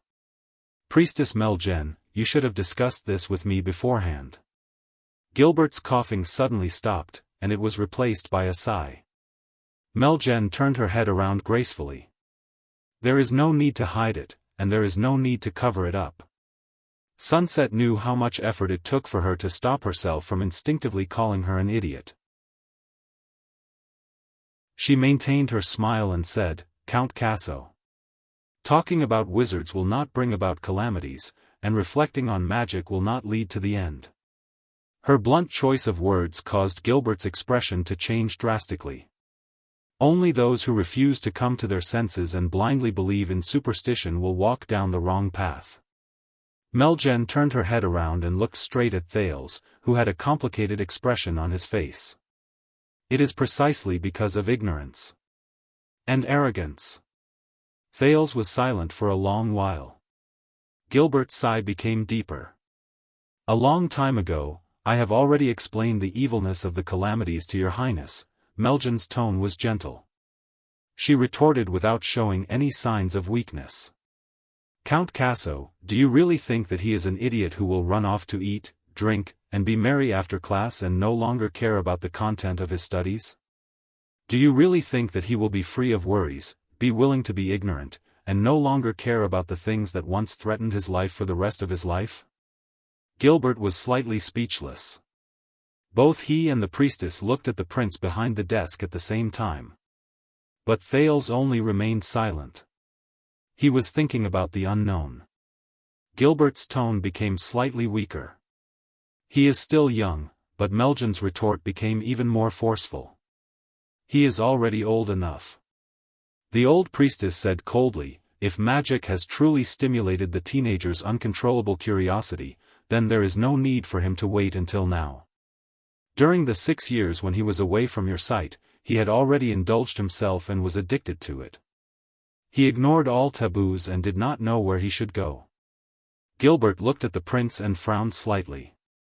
He did not say anything else. All right. The teenager, who had been filled with complicated thoughts and had become nervous a few seconds ago, exhaled. All right, indeed. The prince's tone became relaxed again. I do want to know. Thales smiled faintly and said sincerely, magic and the calamities? Gilbert talked about it a long time ago. The extensions also talked about it a little, but not much. Gilbert's expression changed again. Look, Thales. All the gods know thy perplexity. Meljen looked at him amiably. She looked confident. If thou believest, the gods will protect thee. Oh, sunset. If you protect me, Thales did not bother to hide his sigh. Can I stop being such a charlatan? Meljen looked at his expression, and she understood what he meant. As expected, he did not believe in God since he grew up in the north. This was not strange. Ever since the Battle of Eradication, most of the northerners no longer believed in the gods that were once revered as orthodox by the empire, or any beliefs that were connected to them. Instead, they believed in the things brought by the founding king, who was not ashamed to have interbred with abnormal beasts. Barbaric and ignorant, arrogant and conceited. Meljen pursed her lips. God knows how much Bright Moon Temple and Dark Night Temple sacrificed to survive in that land. But this is the amazing thing about faith, isn't it? Just like how I was many years ago. I was also immersed in vanity and impulsiveness. I thought I understood my own life and found what I wanted in this world, so I ignored the teachings and arrangements of the gods. Fortunately, the gods are impartial and have no grudges. They only have protection and tolerance. Meljen gratefully made a prayer gesture in her sleeve, which Thales could not see. This way, the nervous little Nia behind her did not have to repeat after her. First of all, where did magic come from? Thales maintained his smile and shrugged to show that he did not know. You must be joking. It would be great if I knew. No, it would be terrible if she knew that I knew. Meljen gestured at the young nun behind her. Nia. The seemingly thin and pitiful veiled girl received the hint. She laboriously but carefully took out a large square box that shone with a metallic luster from the luggage they brought and placed it on Thales' study table. Wait a minute, it's not a box. It's made from thin plates that are stacked together from top to bottom. There are no gaps. It seems to be more like a book. The picture on the top of the metal box was a lifelike carving of a king dressed in military attire surrounded by a crowd. The carving style was simple and plain, but it was easy to understand. There were also some symbols carved around it that Thales found very familiar. They were similar to the language of the ancient empire. What is this? Thales frowned. He instinctively reached out to flip open the metal book. Asterisk slap. Asterisk, don't touch it. Thales felt pain on the back of his hand. He retracted his palm in shock, but he realized that the person who hit him was the young nun called Nia. Nia habitually extended her hand. He could vaguely see the fierce look on her face under her veil. It was as if she had done this action countless times to warn those who wanted to touch the metal book. But in the next second, when the young nun realized who she hit, she instantly panicked. Nia lowered her head and muttered softly, yes, no. Thales could only smile awkwardly. What else could he do? Let Doyle come in, drag her out, and kill her? Let Doyle come in, drag her out, and kill her? But Priestess Meljen quickly helped him out of his predicament. This is a metal nameplate found in King Anzac's tomb. King Anzac? Thales' gaze flickered. Wait, I've read this name before. Thales racked his brain and recalled the time he spent in the library in Dragon Cloud City. But it was clear that Meljen did not intend to give him the chance to show off his memories and knowledge. He was one of the previous kings of the human race during the Age of Kings, a relative of the royal family of the Shaywin Kingdom. When the last line of defense collapsed, the Iron Blood King died in battle, the Northland was lost, Shaywin was destroyed, and the ancient orcs marched southward on a large scale for a century. It was King Anzac who raised his arms and stood his ground against the objections of the masses. He united the kings of the humans who were fleeing in panic, formed a joint conference, defended the city, and waited for the opportunity to counterattack. He remembered the initiator of the joint conference of kings and the symbolic figure of the era of multiple kings. But when he looked at the metal nameplate on the table, a strange expression appeared on his face. King Anzac, you raided his tomb? Priestess Meljen's expression immediately froze. Not us. There was a hint of displeasure in her tone. Thales coughed and said angrily, of course not. All of you are just, kind, naive, and innocent buyers and collectors, right? And this is...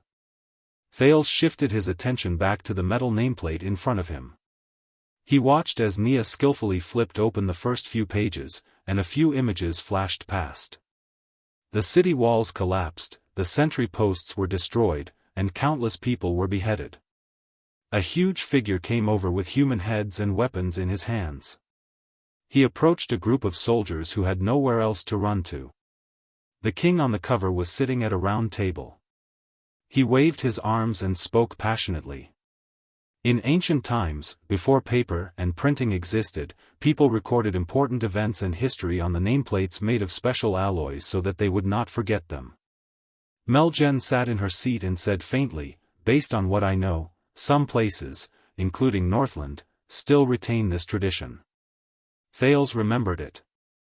When he was still in Northland, it was said that the White Blade Guard's legend of the White Blade Guards was written in this manner. But Thales could not understand it. After hundreds of years, the White Blade Guard's records should weigh dozens of tons. Could the dead-faced man with thin arms and legs carry it? In the distance, the shocked Gilbert wanted to go forward, but he could not lose his composure. He could only crane his neck to look over. Thales could see the amazement he felt towards the metal nameplate in his eyes. At the very beginning, before the world was completely explored, when beliefs were still divided, and when humans were still insignificant and lowly. Meljen spoke slowly at a moderate pace. And Nun Nia flipped the page cooperatively. On the page, the crowned kings looked tiny. They stood back to back with a group of huge figures. At that time, the humans were surrounded by powerful alien races that did not fit in with them. The bloodthirsty orcs who worshipped their ancestors went south to expand their territory, the elven kingdoms who worshipped nature were at the height of their hegemony, and the dwarven kings who worshipped iron and fire were ambitious. There were also great dragons and adversity beasts. Thales moved. What? Meljen had no choice but to stop again. She sighed. A certain archaeological discovery showed that many years before the appearance of humans' pictures and words, our world was ruled by many gigantic beasts. They were unimaginably huge. The great dragons were just the head of them. They traveled between the sky and the earth without fear. They ruled over the mountains and the oceans. They used the world as their hunting grounds and the living creatures as their slaves. They did whatever they wanted to the insignificant insects, and they displayed boundless might. It was only then that Thales understood. Nia flipped to another page. A man with a crown stood at the top of the city wall. Many figures stood beside him. Some of them held weapons, some were dressed in long robes, and some leaned on their staffs. Among human beings, there is such a group of strategists. With their experience and wisdom, they give advice dutifully in the tents of the tribes, in the palaces of the nobles, and in the towers of the cities, trying to fight for a chance of respite for human beings. They were no different from Count Casso over there. In the distance, Gilbert's expression became a little darker. At that time, the dangerous environment practically forced the humans, who had the lowest status and were the weakest, to a dead end. Nia flipped to the next page. The engraving on this page attracted Thales' attention. In the boundless sky, an indistinct figure appeared in the picture of the sun. It looked down sternly and extended its arm to the king and his strategists. Until the gods looked down and pitied the weak. Meljen's words became more profound. Prophets and gods' messengers descended one after another to point out the future path for humans and spread the faith of the gods. And the group of people I mentioned, Meljen raised her head. Some of them accepted the gods and their faith. They were pious and humble. Others are skeptical, and some even scoff at it, disapproving of it. Thales shuddered. He then saw Nia flip to the next page. Under the sun, the man with the crown stood in the middle. There were a few groups of people standing beside him. The two groups at the end of the left and right were the most eye-catching. The people on the right bowed and worshipped with humble expressions. The people on the left stood with their backs to the king, and their movements were different. Thales' expression became solemn when he saw the two groups of people standing beside the king. Meljen's words continued. The former built churches, rooted themselves in the people, and educated the people. The latter gathered together and formed their own faction. They opened up a different path. Meljen's words changed. And this was the beginning of the division between faith and magic, priests and wizards, temples, churches, and magic tower. Thales could not help but speak after he figured it out. What? He looked at Meljen.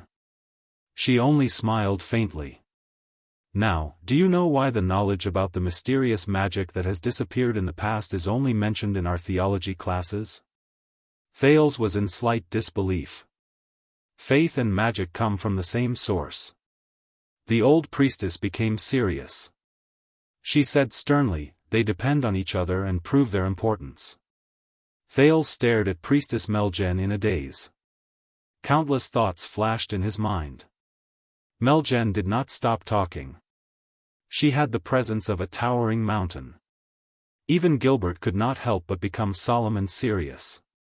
They were originally brothers, and they were both enlightened by the gods.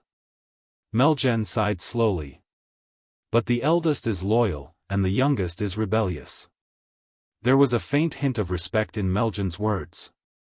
But they worked hard for one goal, the survival and prosperity of humans. Thales listened to her in shock and bewilderment. He thought that this was another way of speaking. Faith and magic, religion and wizards come from the same source. The eldest son of God remolded the people's spirits. He brought them the belief to protect and save the people. He made them cast aside their weakness and dispel their fear. The youngest son of God gave the people powerful weapons so that they could move more freely in the victory that was bound to come. As Nia flipped through the pages, many scenes on the metal nameplate entered Thale's eyes. Escape. Banquets. Mobilization. Weddings. Celebrations. Wars. Funerals. There were many more. But those two groups of people would occasionally appear. Those who bowed always sang loudly during ceremonies and banquets, while those who turned their backs always appeared on battlefields and city walls. Thales looked at the simple but profound carvings and frowned. As the two of them worked together without saying anything, humans gradually rose to power and counterattacked. Meljan's tone softened a little. The old priestess took a deep breath and sighed with emotion. In the end, on Quaker ice plains, in that unprecedented battle where both sides placed all their chips on the line and gambled on the future, King Anzac and the other 6 human kings charged into the orcs, tens of thousands of heavy infantrymen with their pious faith and 3,000 cavaliers who faced death with equanimity. Thales was instantly shocked.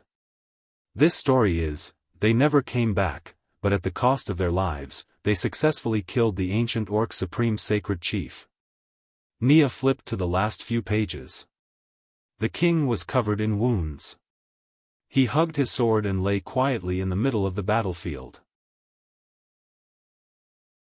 But the huge figures holding human heads had long since disappeared. Only countless tiny figures held their horses and spears as they surrounded the king.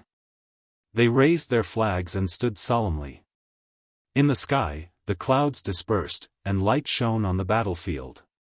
Having lost their holy chief, the leaderless ancient orcs were defeated. Meljan raised her head and spoke in a clear voice. Hence, the battle that started a new era was called, the Holiness Exorcism Campaign. Thales fell silent. Panting lightly, Nia laboriously closed the metal inscription book. The 10 or so pages covered the records of King Anzac's magnificent life from 1,000 years ago. The Holiness Exorcism is over, and the old times have changed. The bravery of the orcs is no longer terrifying. The rule of the elves has declined, and the arrogance of the dwarves has disappeared. The fear brought by the great dragons and the disaster beasts has finally become an unverifiable legend. Thus, the foreign races hid themselves everywhere, and the faith of the gods spread throughout the world. Meljan's expression was gloomy as she looked at the sunset outside the window. The golden age of mankind is about to arrive. Stealing fragrance.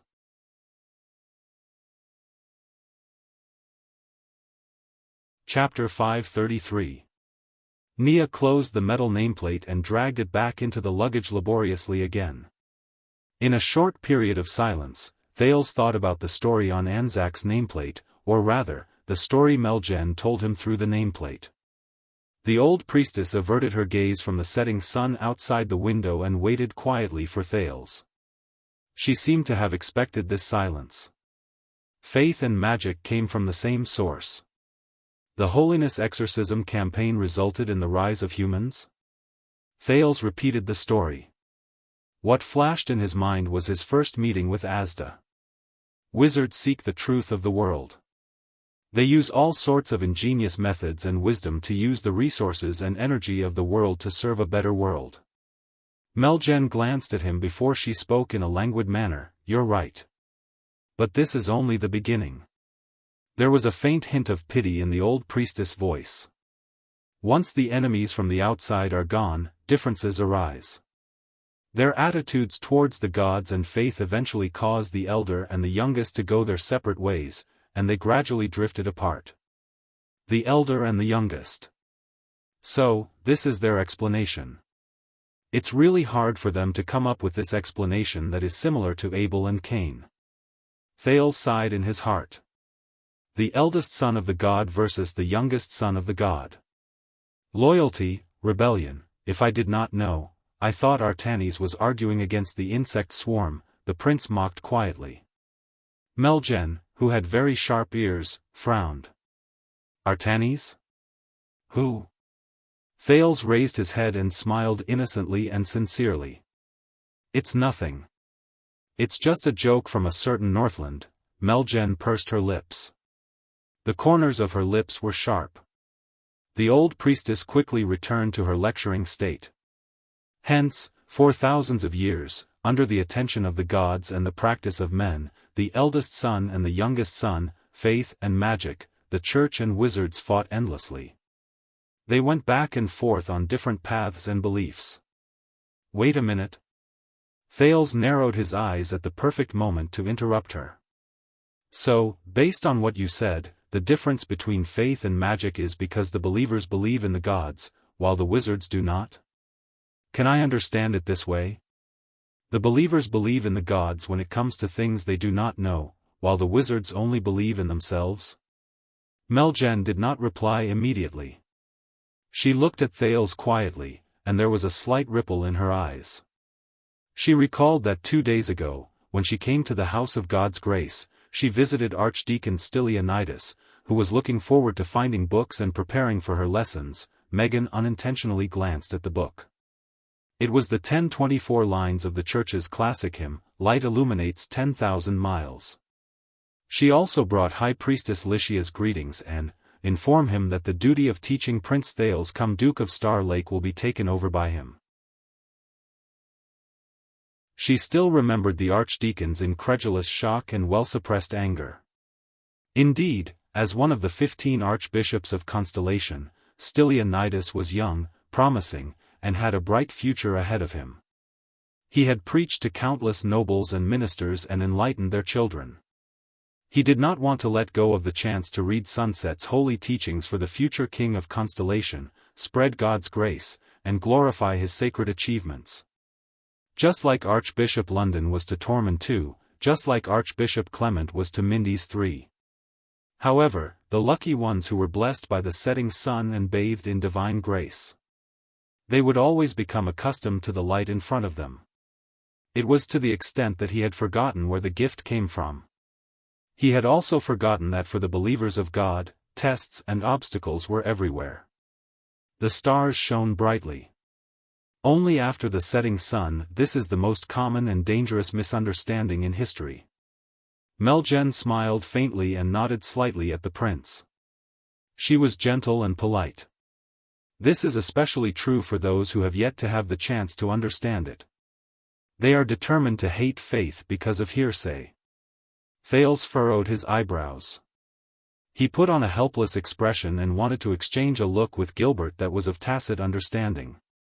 But Count Casso fell silent. He only stared at Meljen quietly. Wizards don't believe in God?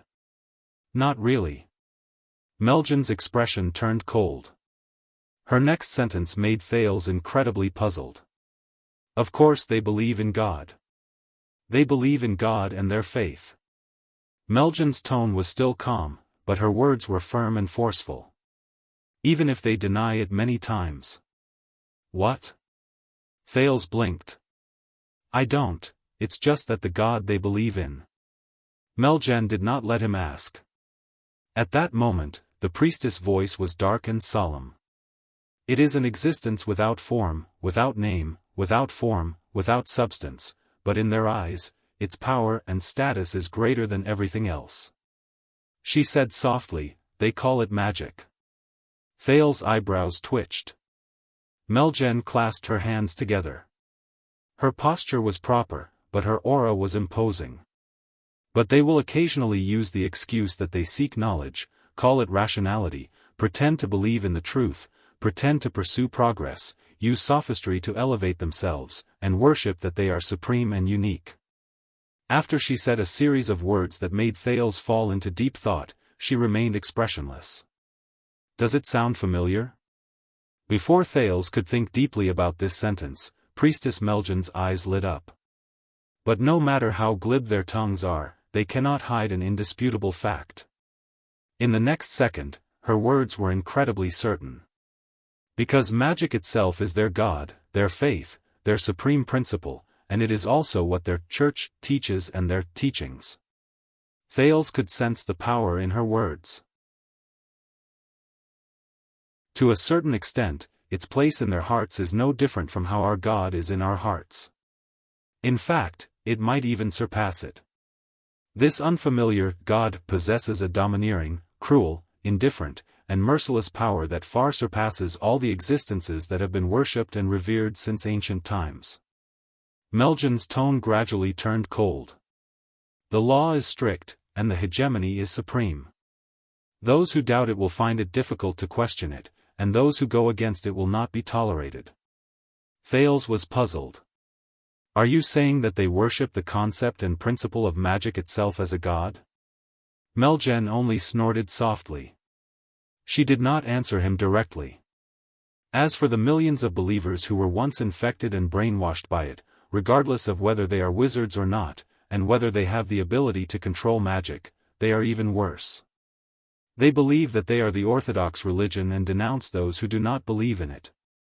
They are even more fanatical than the believers of all gods and demons. They are many times more hypocritical, but they do not know it. Fanatical, hypocritical, but they do not know it. Thales was dumbfounded. But at that moment, he suddenly remembered a long, long time ago, when he was still on his way to Dragon Cloud City from Black Sand region. His future was uncertain, and he was anxious. At that time, the strange doctor, Ramon, who was very interested in magic, explained it to him like this. Magic is a meaning, an attitude, a belief, and a principle of life. Thales still remembered Ramon's expression at that moment and his tone that was close to madness. This is a wizard. This is a wizard. This is the most important, brilliant, and precious chapter in the history of mankind's rise to power that has been forgotten by everyone. The priestess' words gradually became filled with praise and criticism. They are clearly cultists, but they call themselves non-believers. They clearly have their own standpoint, but they pretend to be neutral. They clearly have countless biased opinions, but they pretend to be objective. They are clearly incompetent and powerless, but they insist on believing that they are fake gods in human form who are above the world. They play with the world and enjoy the admiration of the people. At the same time, they also say in a smug manner that this is the noble attitude of pursuing the truth and researching magic. Meljan's expression tensed up. It was obvious that she was uncomfortable, but she still insisted on finishing her words. So, wizards do not only believe in their own gods, but they are also the worst and most fanatical believers. They are the servants and slaves of God who do not need to pray and repent, receive baptism, listen to the voice, perform holy tasks, or perform holy rites. They can obtain motivation from their gods and are filled with energy to the point of self-orgasm. The old priestess coughed softly. Naya quickly handed her a teacup and massaged her back gently. Servants and slaves of God who are filled with energy to the point of self-orgasm. After listening to the long string of words, Thales took a deep breath and tried hard to chase away the aloof man in blue who automatically took his place in his mind. Wow! Wow! Asda! Looks like, while he was a little surprised, Thales could not help but think in a slightly gloating manner. You have met your match. So, you want to tell me that magic as a religion is wrong, and wizards as believers are bad, and that there are countless bad consequences? Once Meljan was done resting, Thales organized his thoughts and tried hard to direct the topic of conversation towards something he was curious about. And this is why we must resist and ban magic? But against his expectations, when she was asked this question, Priestess Meljan, who seemed to be very pious and hated magic, paused for a moment. She seemed to be thinking about it, and she looked a little lost and hesitant. She cast a profound glance at the sunset outside the window. I don't know. Thales was a little dumbfounded. What do you mean? Meljan looked away and shook her head. As believers of our God, tolerance and strictness are our commandments. So, we cannot be so arbitrary. We cannot make a judgment and say that magic itself is wrong just because we see that the consequences are not harmonious. When he heard her answer, Thales was a little shocked. The old priestess rubbed her arms. While she thought about it, she said cautiously, at most, we can say that countless wizards in history, countless people who used magic and worshipped magic have done many wrong things. Meljan's thoughts seemed to have cleared up a little. She then nodded. But if so many people who worshipped magic as their creed all did wrong things, the old priestess sighed slowly. Who can say that the supreme magic itself is definitely pure and untainted, and that it is not involved? So, I do not know the answer. And I cannot mislead you. Thales felt a little dizzy from this series of judgments that first pursued her fiercely, then gently let her off the hook. You have confused me. Meljen turned her head around and smiled apologetically at Thales. But I can find another angle. The priestess returned to her gentle and soft tone. Just as I said in the beginning, this is a field of knowledge about people. When I believe in our God, what is important is not how great and omnipotent I believe in her, even though she is, but whether I can become better after I believe in her. Can I become more beneficial to myself, others, and everything else? Meljen looked at him with a smile. Thales, I believe that God does not want us to worship them and be blindly superstitious. Instead, he wants us to look at each other with tolerance and compassion, and reflect on ourselves. Do not be blindly superstitious. Thales had a strange expression on his face. These words actually came from a believer? Meljen thought about it for a while before she sighed with emotion. I believe that we believe in God so that we can become better. It is not to make God more superior. That is not our duty, and it should not be. As long as we do not misunderstand God, it will not mislead us. Meljen sucked in a deep breath. So, back to our question just now, is magic good or bad? The two sons of God, belief in magic, came from the same source, but there is a difference between the older and the younger. Meljen looked up, and there was a much firmer look in her eyes.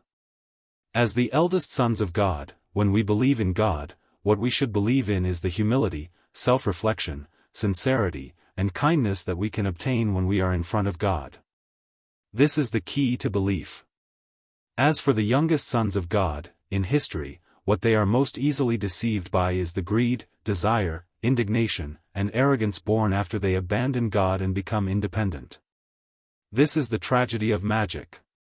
The humility and self-reflection when they are in front of God. The greed and desire to abandon God and become independent. Thales sat up straight without realizing it. Strange. These words sound very familiar. He realized once again that if he treated this old woman, who answered while thinking, sometimes paused, and sometimes hesitated, as a fanatic believer who only had "God is great" in her mind, he would be wrong. And it had been a long time since Gilbert interrupted her. And every time the youngest son becomes the ruler, he instigates people to question God and their beliefs, and exaggerates his own power and status. In the end, what emerges is the arrogance and ignorance of the mortals. Thales quirked an eyebrow. This is a humanistic religion? So, what you're trying to say is... The prince tried to keep up with the other party's words, which had been immersed in religious language for a long time. Magic is not wrong, but those who believe in magic can walk towards the sorrows of magic. Walk towards depravity? Plant the seeds of evil? Meljen smiled. It is not just magic, my child. It is not just magic. The expression on her face became much more benevolent. In every era, every person will have their own beliefs and their own God. Kings believe in power, merchants believe in wealth, artists believe in love, nobles believe in status, scholars believe in knowledge. There are too many of them, and magic is not the only one. Kings believe in power. Thales tensed up. But no matter what you believe in, the faith in your heart that is originally flawless can be tainted, and it can be replaced without you even knowing it. It can change from reverence towards God's great achievements, from the knowledge of one's own insignificance, from the need to be humble, from the countless good things that can be brought about by faith, to something else. Meljen said solemnly, so, no, it is not magic that brought about the path of the youngest, but the path of the youngest corrupts the people who believe in magic. Thales pondered. Such as? Meljen was silent for a while before she began to think. Her expression changed gradually. Sometimes, it was sentimental, and sometimes, it was sad. For example, every time the greed in people's eyes to demand things from the outside world is boundless, and it far exceeds the share they deserve in this world, when this greed is enough to make them ignore pain, the price they have to pay, their lives and happiness, and when they raise their hands, they tear apart their own souls to chase after the ultimate and perfect self, the ultimate and perfect self, Thales felt as if something had touched his nerves. In reality, Meljen continued speaking. Every time, the people in the world no longer revere them, no longer glorify their beliefs, no longer admit their limits, no longer believe that there are things that they cannot reach, things that they do not know, and laws that cannot be defied. Thales suddenly remembered the first time he met Asda in the chess room on the night his fate changed. Stand above the heavens, surpass the gods, and look down on all life. The priestess' words began to mix with the voice in his head, but they were incredibly clear. Every time, the people in the world no longer humbly face their own weakness and ignorance. Instead, they use it as an excuse to justify their insatiable greed. The prison of bones and the entrance to Black Prison flashed before Thales' eyes. The strange emblem that looked like a deep eye flashed in front of his eyes, along with the row of words under it. Leads to omniscience.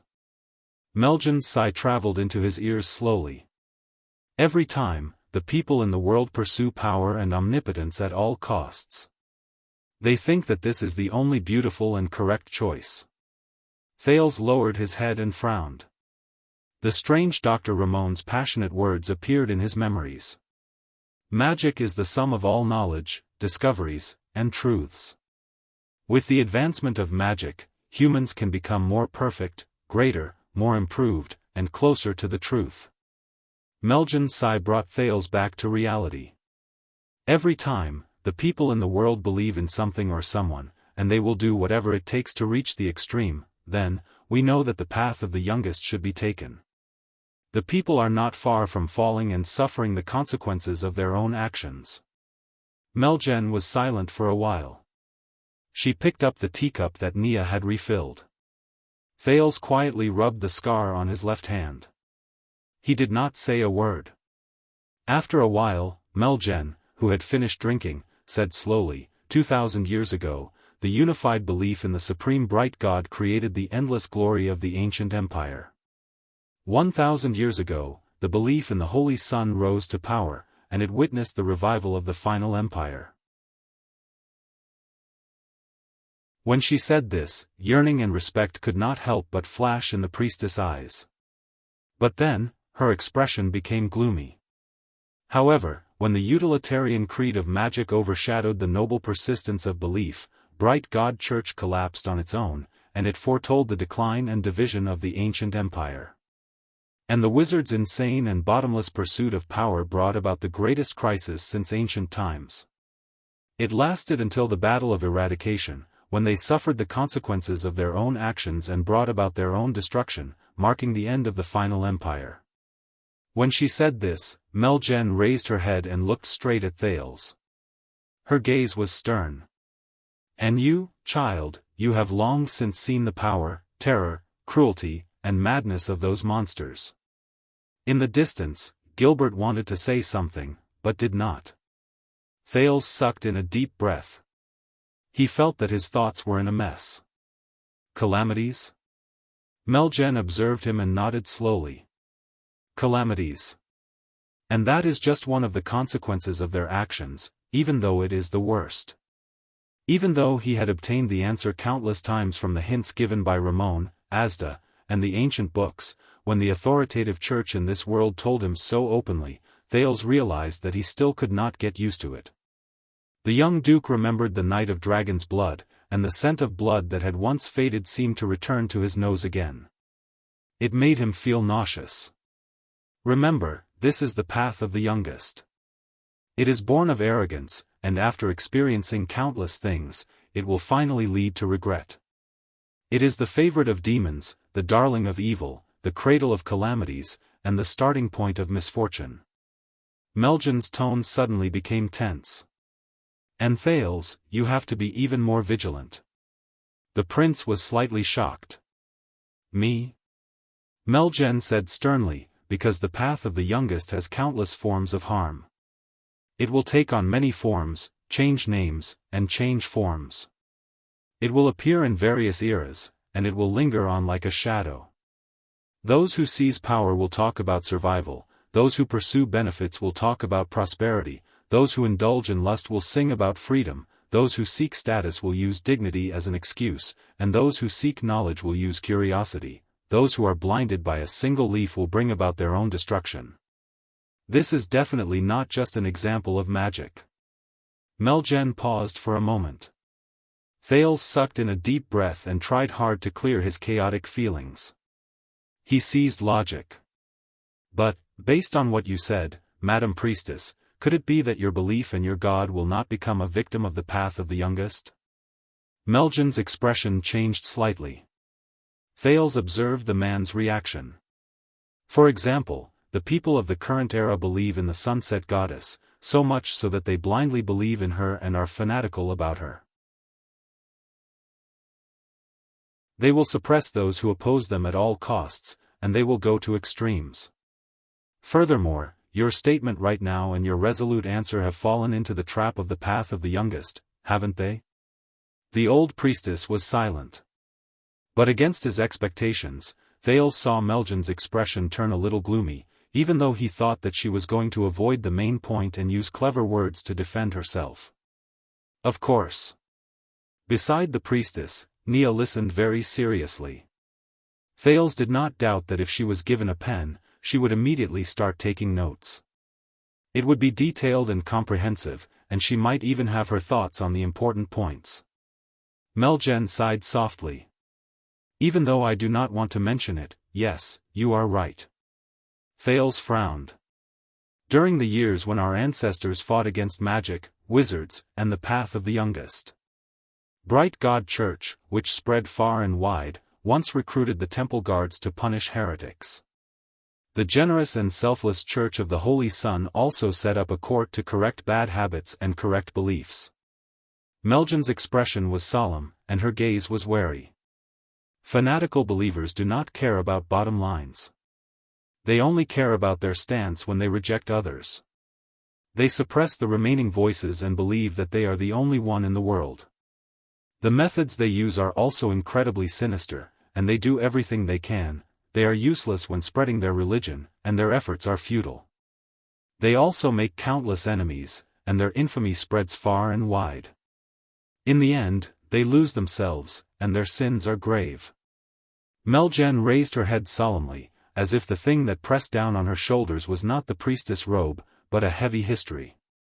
That is the ugliest and most unbearable page in the history of belief and the Church. Thales frowned and looked at her. To revere certain things and certain paths excessively, to infinitely elevate their high statuses, to cast aside respect and bottom lines, to look down on other paths and choices, and to ignore the will and meaning of others is precisely the disaster of the path of the youngest. In history, many of my brothers and sisters, who were supposed to be the eldest son of God's believers, gradually lost their original hearts and forgot their duty. In the end, they sadly walked down the same path. They were conceited, arrogant, ignorant, and unaware of their own selves. Melgen sighed softly, and it was clear that she felt pity and sorrowful. They did not pass the test, and they walked down the path that they should have tried their best to reject. When she said this, Melgen began to pray again, and it shocked Nia, who was listening attentively by the side. She also prayed in a flurry. Gods are perfect by nature, so perfect that they can even tolerate imperfections, such as their believers. Gods have limitless power, the priestess continued. But it does not mean that those who believe in them also have limitless power and supreme authority. They act on behalf of the heavens and speak for God. Melgen's voice echoed in the room, and it made everyone think deeply. So, when we reflect on the disaster brought about by magic, we must also be careful. We must reflect, and ask questions. We cannot let our enemies, who we are most wary of, take advantage of us and fall from grace.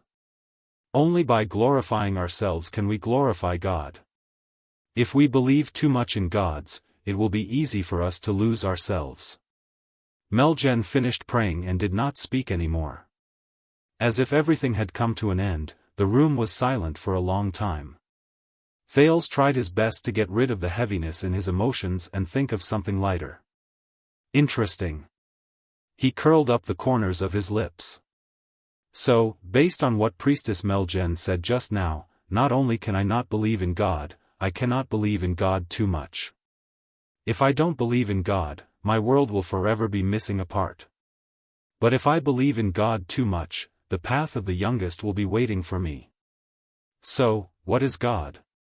Atsundara?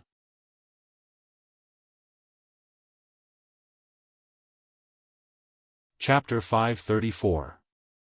Believing too much in the gods is also a sin. This saying, Thales sucked in a deep breath and asked this teasing and irreverent joke in an appropriate manner. Priestess Melgen, does your goddess agree? However, Melgen laughed. Her tone was relaxed. An excellent teacher will not like a student who respects him above all, thinks his life is his, borrows his power, and hopes that he will save them without realizing it or improving at all. Melgen cast a glance at Gilbert in a manner that was neither light nor heavy. Gilbert, who was already numb, could not even be bothered to change his expression anymore. Melgen spoke earnestly and earnestly. Those who believe in the gods should be humble. This humility also includes how you should view the gods and beliefs. A thought appeared in Thales' mind. How strange. That familiar feeling from before is here again. Then, magic and wizards. Thales tried hard to recall his original intentions. He also tried hard to steer the topic back to what he was interested in. What is the status of these things that have disappeared from history for a long time in your eyes? Victims? The culprit? The puppets of the path of the youngest, or the soil and cradle? What is it that leads to the prohibition and taboo against magic? Melgen thought about it for a moment. In history, in the eyes of some of our traditional and conservative brothers, magic is the culprit. It deserves to be condemned by the people, and it deserves to die. Thales nodded as if he had expected it. But Melgen turned her head and smiled. But in my opinion, perhaps that is not the case. Thales was curious again. Even though they are rebellious and disrespectful to our gods, and even though their arrogance brings about evil consequences, many wizards, even if they are unfortunate practitioners of the path of the youngest, are still respectable warriors and pioneers. Their existence is also of great significance. Melgen nodded slowly and smiled. Their confidence, arrogance, and reluctance to investigate did not just affect themselves. I believe that the appearance of magic is the intention and gift of the gods. Thales was stunned for a moment. He glared at her and blew at the hair on his forehead. Beside him, Nia almost laughed, but the clever little nun managed to turn it into a cough in time. More importantly, they also affected us, the firstborn of God. Melgen did not care about the prince's expression. She looked around the main study room in Mindy's hall and sighed. Look at the name of our class, theology. But you know what? A long time ago, any church had no theology. In the eyes of many brothers and sisters at that time, God was omnipotent, and all they had to do was carry it out. What was the point of studying theology? Thales suddenly realized something. It was only when the mages gained power and magic ruled the world that countless problems from the Three Towers, which could be considered a few organizations among the mages, began to threaten our existence. How did the gods receive faith? What is God? Why does God exist? Megan's words were very calm. But Thales took a deep breath. 3 pagodas. True enough. Melgen spoke with great interest. Their suspicions and refutations force us to not only focus on practice and action, but also to focus on belief and spirit. We have to delve deeper into the range of theories and exploration to improve ourselves. Thales smiled and nodded at Melgen. He understood. That familiar feeling just now was not a coincidence. Humility, reflection, vigilance, that was the familiarity that Asda felt when he was lecturing. At the same time, Meljan's words today showed Sunset Temple's ideology and views. That was definitely not the result of a religion, a church, or some believers shutting themselves off and working hard for thousands of years. Instead, it was the result and product of countless capable people who were motivated and worked hard for thousands of years while facing the challenges from the mages. Thales bit his lower lip gently. It was just as the old crow said, just like how Extet and Constellation influenced each other and shaped each other during their long confrontations. Magic. Over thousands of years, they were also one of the heroes who shaped faith, the church, and the temple into their current state while they fought and stood against each other. But that was not all. Meljan continued to speak. This is just an example.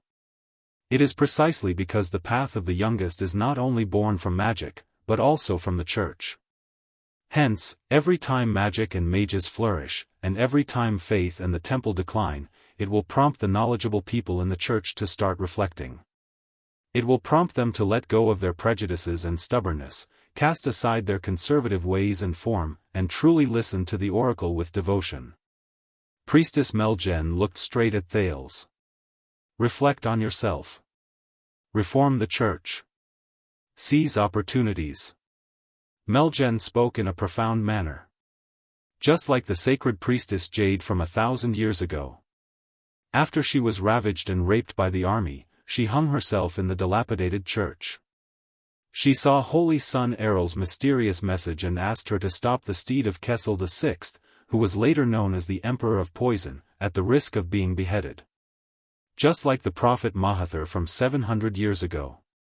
When he was dying on the battlefield after the calamity wreaked havoc, he heard sunset goddesses decree and extended a helping hand to find his fated king of Renaissance.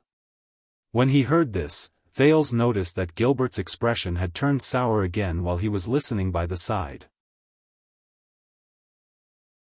So, even when magic was prevalent, the mages controlled the court, monopolized knowledge, and looked down on the rest, even when the path of the youngest was the most respected, and it was powerful and domineering, Meljan's expression was rather touched. The believers of God still held fast to their faith. They cleaned up the dilapidated churches and temples, all so that the humans, who were so confident and arrogant that they became blind and impulsive, had one more choice. Hence, after Bright God Church came the Church of Holy Sun, and after the Battle of Eradication came Sunset Temple. Thales did not pay attention to the old priestess expression. Instead, he shifted his gaze to Nun Nia. The prince curled his lips and flashed her a bright smile. The young nun noticed the prince's smile. She shuddered slightly and instinctively turned around to avoid it, revealing her red ears. But that was enough. Thales' gaze moved past Nia and landed on the luggage on the ground, which was revealed after she turned around. It was an ancient metal nameplate that belonged to King Anzac's tomb. Thales curled up the corners of his lips. He did not care about the fact that it made Nia even more flustered. Over the past thousands of years, the kingdom's secret intelligence department was not the only one who kept traces of magic and wizards after the world cleansing project. It also included their greatest enemy. So, Thales, what is magic? Thales was momentarily lost in his thoughts and did not pay attention to it. But fortunately, the kind Meljan did not ask him to answer. Magic is a mirror. It brings disaster through the path of the youngest. It makes us realize its absurdity and the wrong path we might take. It forces us to face our own weaknesses, discover our better selves, and return to the path of the eldest. As I said, the path of the eldest and the youngest depend on each other and prove their importance to each other. Yes. Just like what Meljan said. Magic is like a mirror. Similarly, faith and churches are also the mirror of magic. They reflect, display, and retain the marks of their old enemy of 1,000 years. Isn't that so? When he thought of this, Thales looked at the luggage behind Nia and the outline of the ancient nameplate. His smile became even more sincere. Nia avoided the prince's unscrupulous gaze. She bent down stiffly and picked up the teapot with trembling hands to refill Meljan's cup of tea, which was already very full. Meljan's voice rose again. In fact, the sorrow of magic is a trial that we must go through. It is the bitter fruit that is naturally born when we are immersed in our own sins for a long time without realizing it. It is the wrath and punishment of the gods when we betray the true meaning of our faith, misinterpret the gods' will, ignore our own glory, and fall into the trap of the path of the youngest. This is what it means to us, and perhaps to the world. When she said this, Meljan could not help but sigh. The path of faith is not always smooth. Everyone will encounter setbacks, and every era will sink into darkness. But we believe that every setback is just a test from the gods to strengthen our faith and loyalty. They are the ones who encourage the conflict between the young and old to show us the path that humans should take. To the believers of the gods, faith is always in danger, doubts are always present, and conflicts between the young and the old are always present. She looked at the setting sun outside the window and said gratefully, but as long as the flame of the eldest is not extinguished, the disaster of the youngest will eventually come to an end. The room returned to silence. The sky outside the window gradually darkened. Dusk was approaching. Priestess Meljan, I have to say this. Thales suddenly spoke with half sincerity, and the other half was deliberate. What you said today is indeed thought-provoking, and it will leave a lasting impression on me. Meljan smiled and bowed politely to Thales. If I can inspire you even a little, it will be my fortune, and it will also be a gift from the goddess. Thales nodded gratefully. So, if I have any doubts in the future, I can go to Sunset Temple and ask for your guidance in person? Crack. Everyone in the room was startled. It was Naya. She had broken a teacup at some point in time, and she was picking it up from the ground in a flurry. Her ears behind the veil were extremely red. The people in the room had extraordinary self-restraint.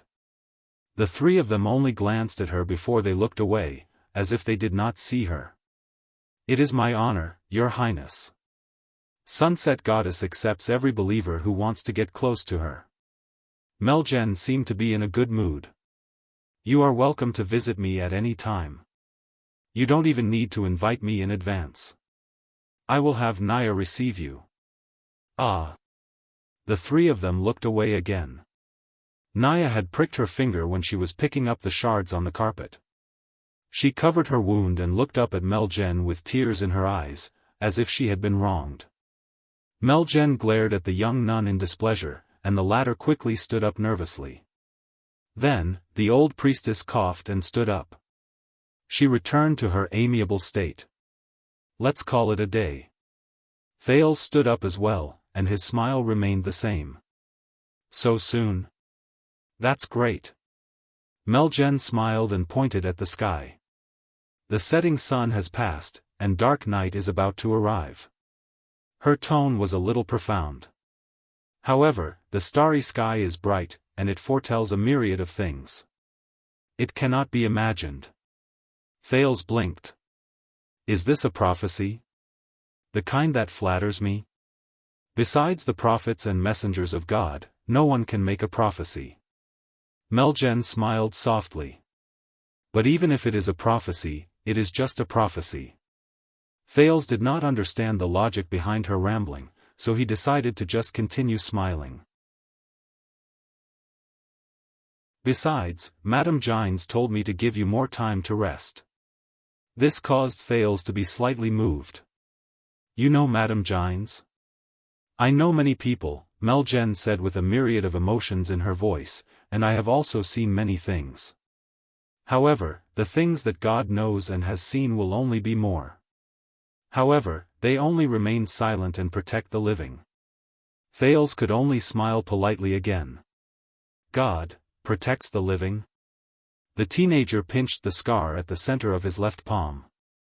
It was a scar that was left behind many times due to using mystic energy, and it was difficult to get rid of it. All right. If there really is a God. Thales thought in a mocking manner. Then it definitely doesn't know me. After he watched Meljen and Naya leave into the distance, Gilbert slowly walked over. He stared at the shattered teacup on the ground and sighed slowly.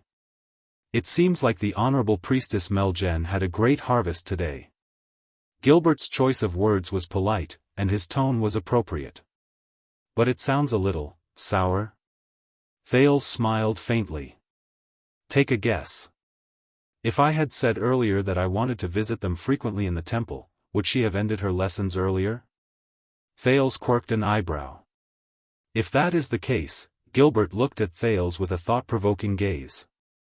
Did you understand her lessons? Thales shrugged, raised his right hand, and rubbed the gap between his thumb and index finger. A little. Gilbert's eyes lit up. That's good. Gilbert nodded in understanding, and the sour tone in his voice finally lessened a little. The Foreign Affairs Minister cast a sideways glance at the door. Forgive me for taking my leave, Your Highness. He glared at the door and did not even look at Thales. I still have to catch up and have a not-so-pleasant conversation with Priestess Meljen. Gilbert chased after his guest with a hostile expression. But Thales smiled. He sat down again and thought about what he learned from today's lesson. Your Highness? Did you do anything to that young nun? Thales looked up and noticed that it was Doyle and not the usual servants who came in to help him light up the everlasting lamp at night. Mallows, the watchman, narrowed his eyes and crossed his arms, lectured him afterward. So you said that because the servants did not come, you were forced to help His Highness light up the lamp, and the servants did not come because you sent them to light up the lamp. Doyle, don't you think that there is something wrong with your explanation? Doyle said in puzzlement, I just noticed that when she left, she kept turning around to look at you. She looked very scared. Thales frowned. I didn't do anything. Doyle lit up a lamp. He seemed to be deep in thought, and his expression slowly changed. All right then. But that scary old lady. Thales looked up again. As the lamp was lit up, Doyle was seen mumbling, I was very close, and could not help but listen. You know, the eldest and the youngest depend on each other. What she said made sense, didn't it? Thales stretched his arms and curled up the corners of his lips. Made sense? When he saw that the Duke's interest had been piqued, Doyle quickly turned around to talk to him. Yes. She was quite tolerant towards that nuisance of magic. She was neither hostile nor discriminating against it. She was very gentle, and she spoke much better than the old monk my family hired. He only knew how to nag about things like, ancient wizards are all believers of the devil, and they summoned calamities to destroy the world. Thales thought for a while before he snorted softly. Aside from her tone, I can't see any gentleness in her stance. Doyle was stunned. Huh. But she did not completely deny magic. She even reflected on the church's own mistakes and said that magic and wizards are the driving force behind their improvement. As he listened to Doyle's words, Thales' expression changed several times. A few seconds later, when Doyle's voice slowly faded away, Thales spoke again. As expected, Gilbert was right. Thales sighed. Grammar lessons are really important. Doyle's smile froze. What? Thales leaned against the back of his chair and looked at the confused Doyle in front of him. He flashed a smile and said, according to Priestess Meljen, this is no longer a matter of whether magic is good or bad. As Thales spoke, he put on a contemplative expression. If the church and their beliefs are corrupted, it must be because they walked down the wrong path and fell into the path of the youngest. He thought about it. Similarly, if magic is beneficial, it must be because the person who uses magic has found the right path and followed the path of the eldest. Doyle rolled his eyes. Gentle? Thales repeated and snorted softly in a thought-provoking manner. Truth be told, I cannot find a more unyielding attitude than this. Doyle first tried his best to understand what Thales meant. Then, he put on an enlightened expression that said, oh, I see. That's right. Priestess Meljen is neither hostile nor discriminating against magic. Thales did not notice Doyle's expression. Instead, he said in a daze, he said absent-mindedly, on the contrary. She wants to use the name of the gods, to dominate magic. Thales looked out the window with a profound gaze. It was dusk, and the sun was about to disappear from the horizon. And, what leads to the prohibition and taboo of magic? Thales recalled the question he had asked twice since the beginning of the lesson. Meljen did not answer. Is it because she's old and her memory is bad? Or, is it a coincidence? Doyle blinked in bewilderment. He did not know how to flatter Thales next. But Thales ignored him. He only snorted softly and packed up the Sunset Goddess Apostle's axe that he had found for the lesson but never used. It seems like the self-cultivation of the church believers is not that simple. And I have reason to believe that if some people listen to these words, they will definitely not be happy. What the F***ck, what the F***ck. Thales' muttering suddenly turned into loud cries of surprise. This made the people around him wary. Doyle was also shocked. Your Highness. Glover and Jonvald rushed into the study room with wary expressions. Are you all right? Doyle even ran to the prince in a few steps. He glared at Thales and pressed his hand on his sword as if he was loyal. What happened? Thales took a deep breath and calmed his emotions, but his face was livid. His eyes were wide open. I'm fine. Thales raised his head. His sitting posture was very unnatural. You may leave. He finished his sentence with a gloomy expression.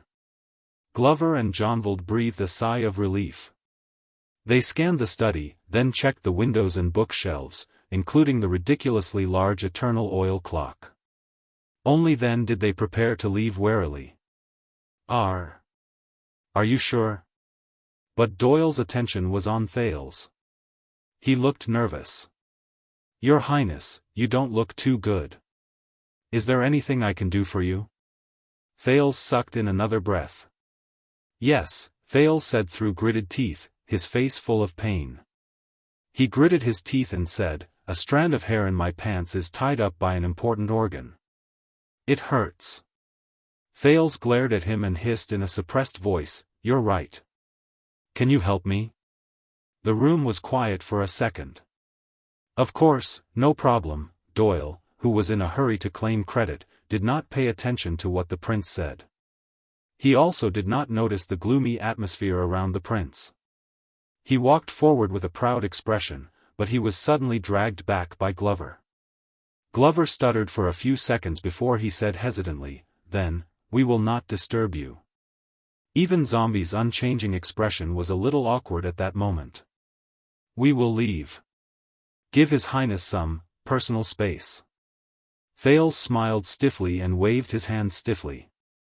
Doyle only reacted then. He smiled embarrassedly while equally awkward. He could not help but glance at Thales' body under the study table. Oh, okay. Then, be careful when you deal with it yourself. If there is a need, we can. Before the reluctant Doyle could finish speaking, Glover and Jonvald each grabbed him by the arms, lifted his feet off the ground, and carried him out of the study while facing Thales. A few seconds later, Thales watched as the door was closed. He heard Doyle's struggling voice gradually weaken. He was certain that there was no one in the study. Then, he relaxed his tense shoulders. The gloomy atmosphere around the prince gradually dissipated. The Duke of Star Lake sighed, but he still looked like he was in pain. He lowered his head and reached his hand under the study table. He reached between his legs, which were tightly clamped together. But he did not want to caress a certain part. Instead, he pulled out a book. Thales looked displeased. He stared at the Sunset Goddess Apostle's axe in a daze and snorted softly from time to time. A few seconds later, the teenage prince flipped it open with a gloomy expression. Then, he took out a damned, luxurious, brand new, sky blue, and made of Rylan hard paper from one of the pages, an invitation.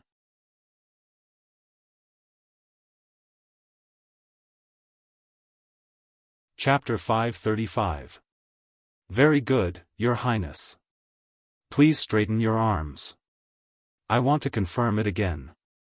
Yes, that's it. Thales was like a dead fish in a hot pot. He widened his eyes and raised his arms with creaking sounds as the royal tailor spoke. If it's a welcoming banquet, I'm not inclined to wear sleeves that are too dignified. Please straighten your back and stretch your legs. That's right. But Count Casso's request is very clear. You must have the composure of a royal family, and the new style of a prince. Thales, who was immersed in the new style of a prince, was expressionless. He stiffened his waist numbly and felt that he had lost the last bit of hope that was worth fighting for in his life. This was supposed to be his mathematics class. Look at Scholar Julio standing in front of the blackboard with an embarrassed expression. He did not know what to do with his hands. But obviously, as the date of the welcoming banquet approached, his schedule became tighter, and his schedule became more and more full.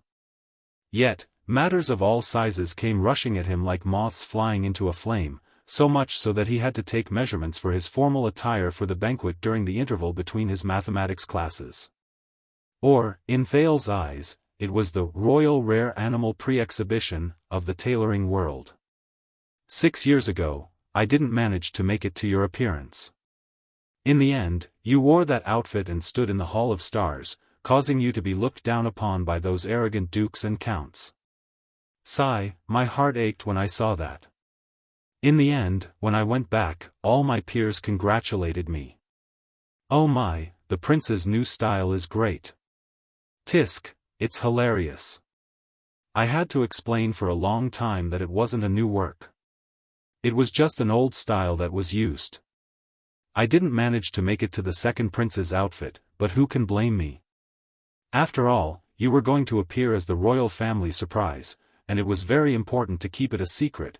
Thales did not like the tailor's measurements.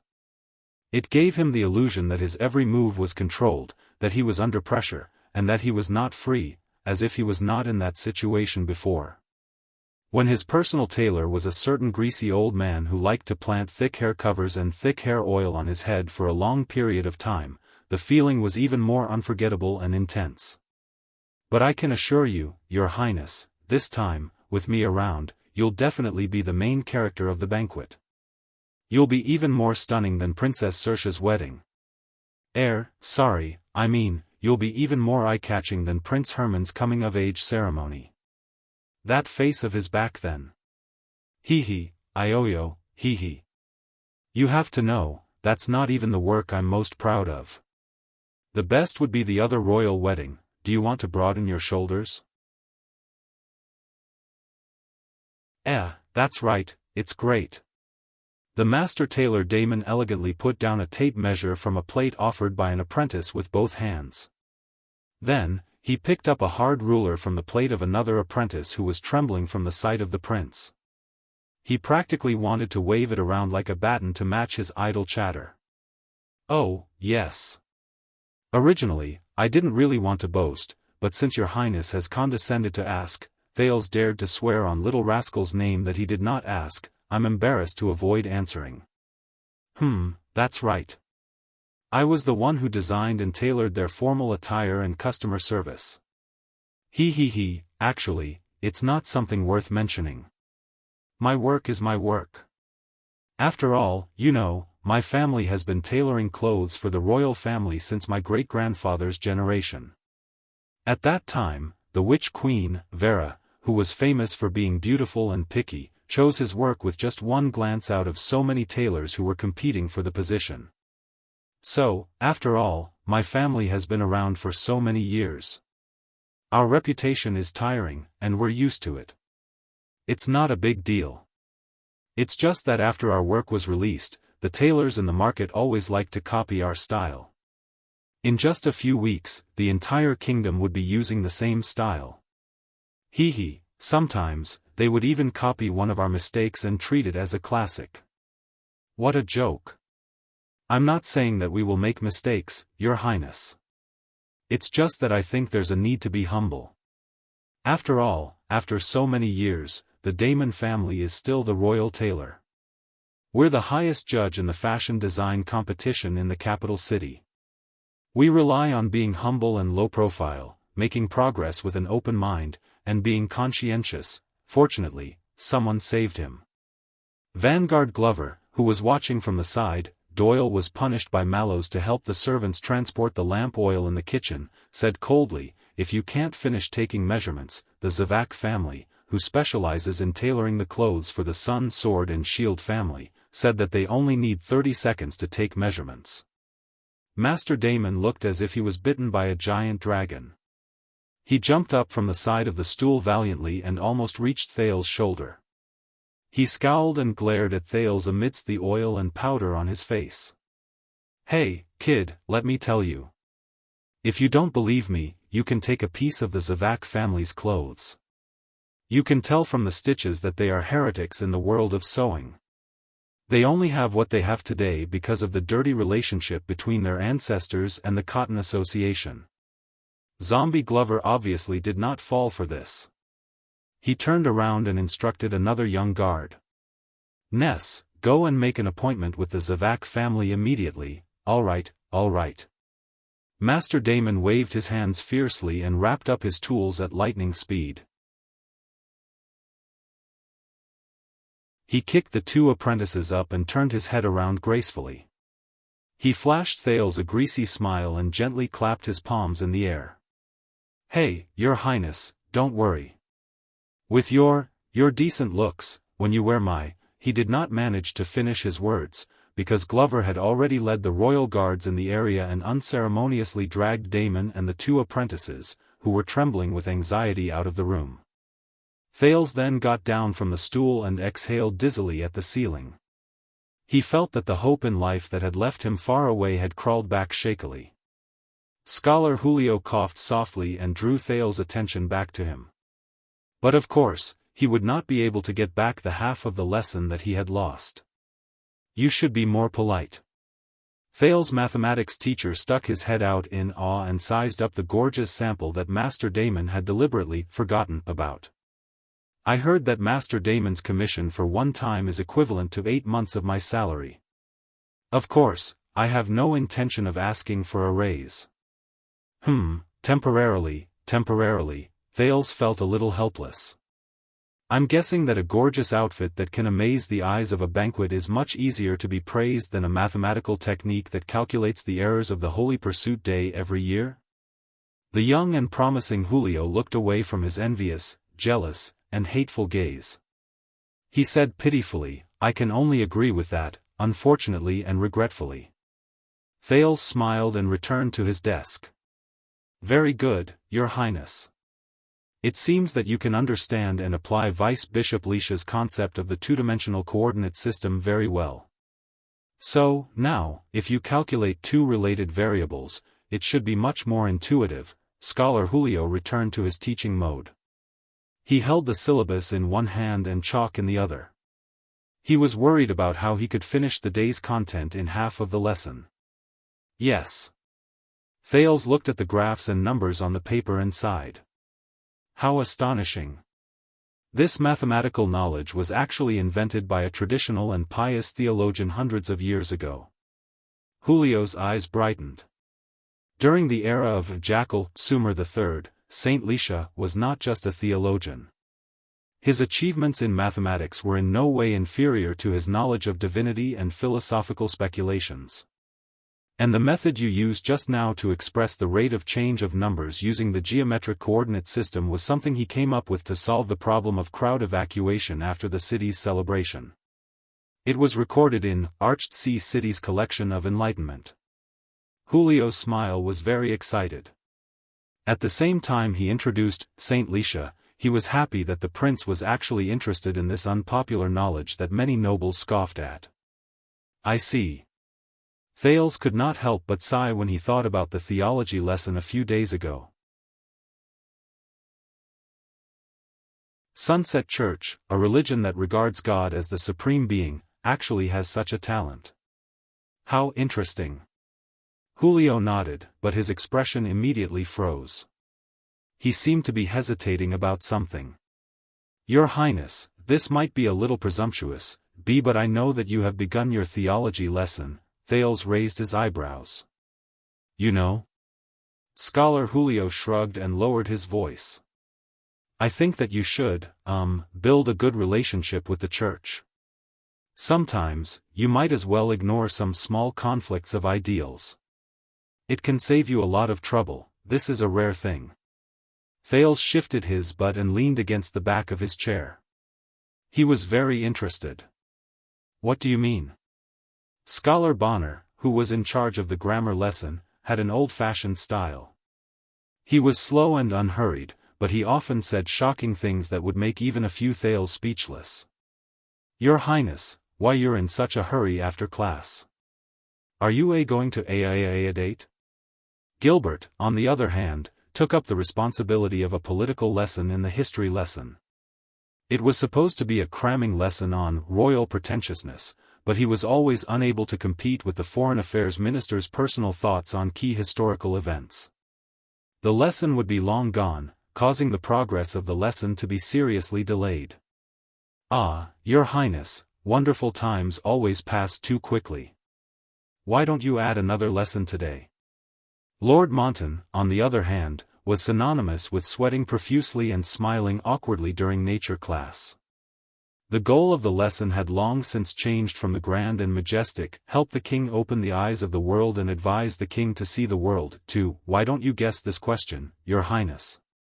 As for Master Urin's art lesson, Thales always fell into a deep, blurry, sweet, and satisfied sleep under his melodious music and brushes.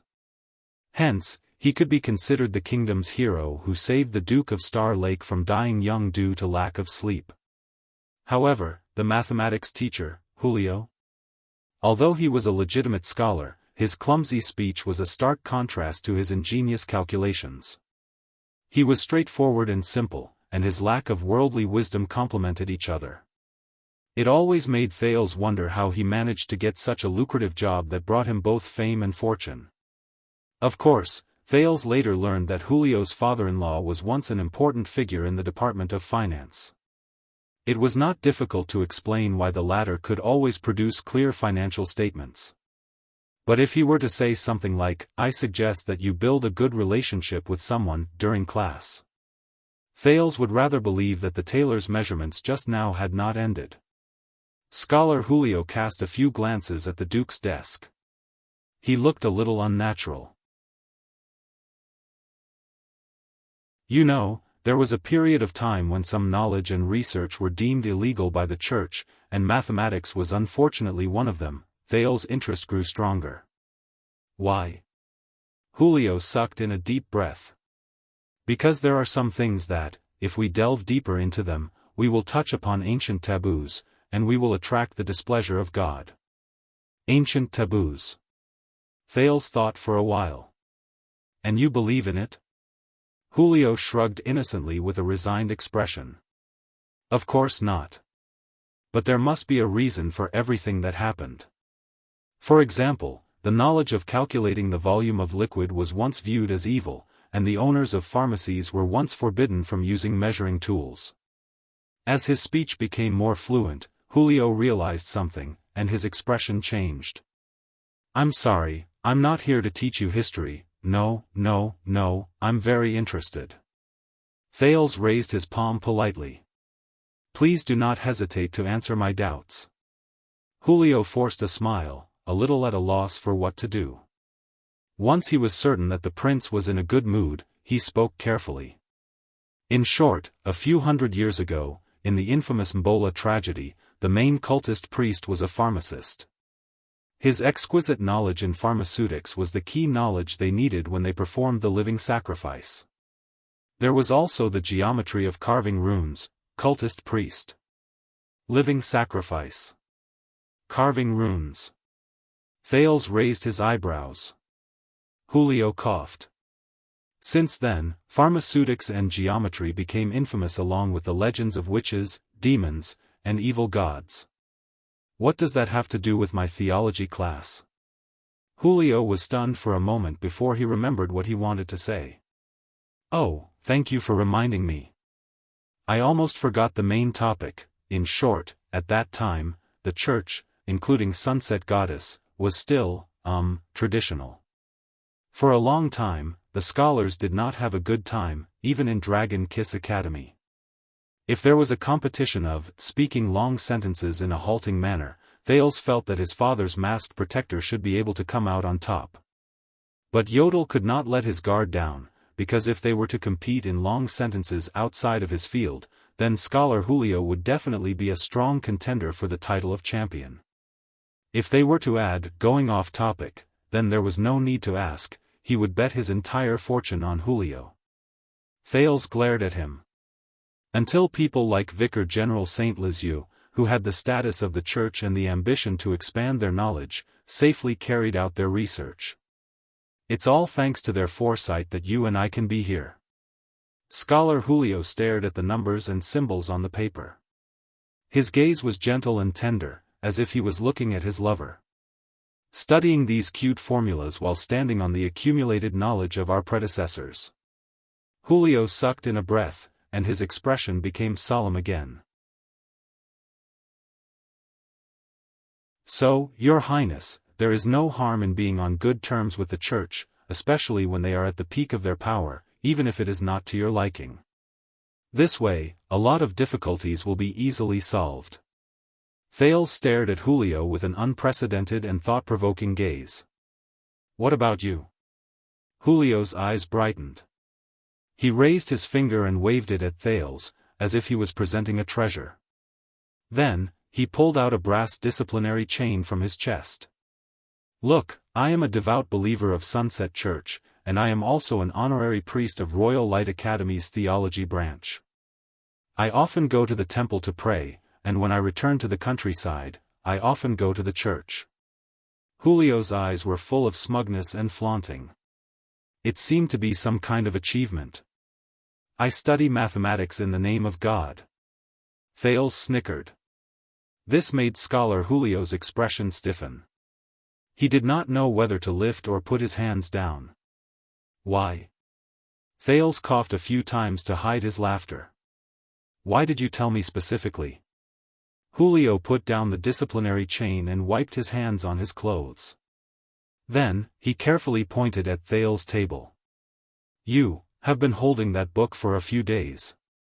You almost made a handprint on the cover." Thales looked down.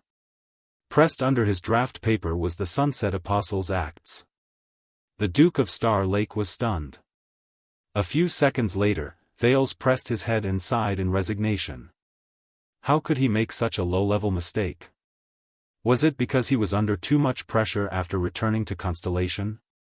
If he were in Northland and in Heroic Spirit Palace, Thales would definitely be cautious enough to change a new book every day so that he would not be easily discovered. Well, he could not say that. After all, Nicholas's intelligence was not to be underestimated. "You are a smart child, Your Highness." Julio was a little worried. "I mean, not many people can understand so many complicated mathematical problems at your age, not to mention that you just came back from the barbaric Northland. No offense. And people who have such thoughts are usually not satisfied with boring theological preaching and religious preaching. I know, I have experienced it, but," Julio pointed at the wrinkled cover of the ancient religious book. "When you want to tear the book to vent your anger, don't let anyone see it." Thales rubbed the handprint on the Apostles' Acts, which was clearly clearer than a few days ago. He was silent for a while. "I just read it too seriously." Then you don't have to worry too much." This time, it was Julio's turn to worry about whether he was interfering too much with the prince's life. He lowered his head and said sheepishly, "Fortunately, the current era is enlightened. In ancient times, doing this would not end well." Thales snickered. "Don't worry. At least, I'm neither too young nor too old. I can be considered a prince." More than 400 years ago, alien star, Herman was also the eldest son and heir of Ascension King, but he was still killed because of blasphemy. Scholar Julio's words came to an abrupt halt. Thales' smile froze. The room became quiet. A few seconds later, Julio realized what he had said. He stared at Thales in horror, then looked around in panic. Aye, Your Highness, Thales put on a stern face.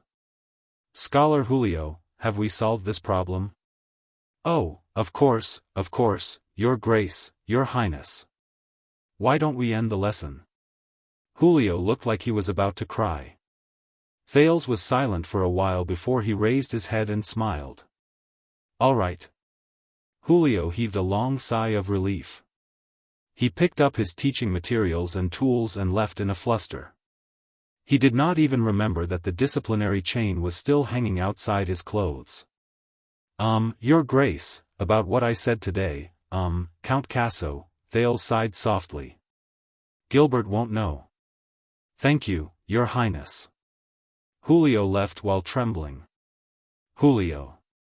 Julio's back trembled violently. Thank you as well, Thales said softly. Perhaps he knew that he had said something he should not have. Scholar Julio, who was used to dragging class, was much more considerate than usual. He even ended class half an hour earlier.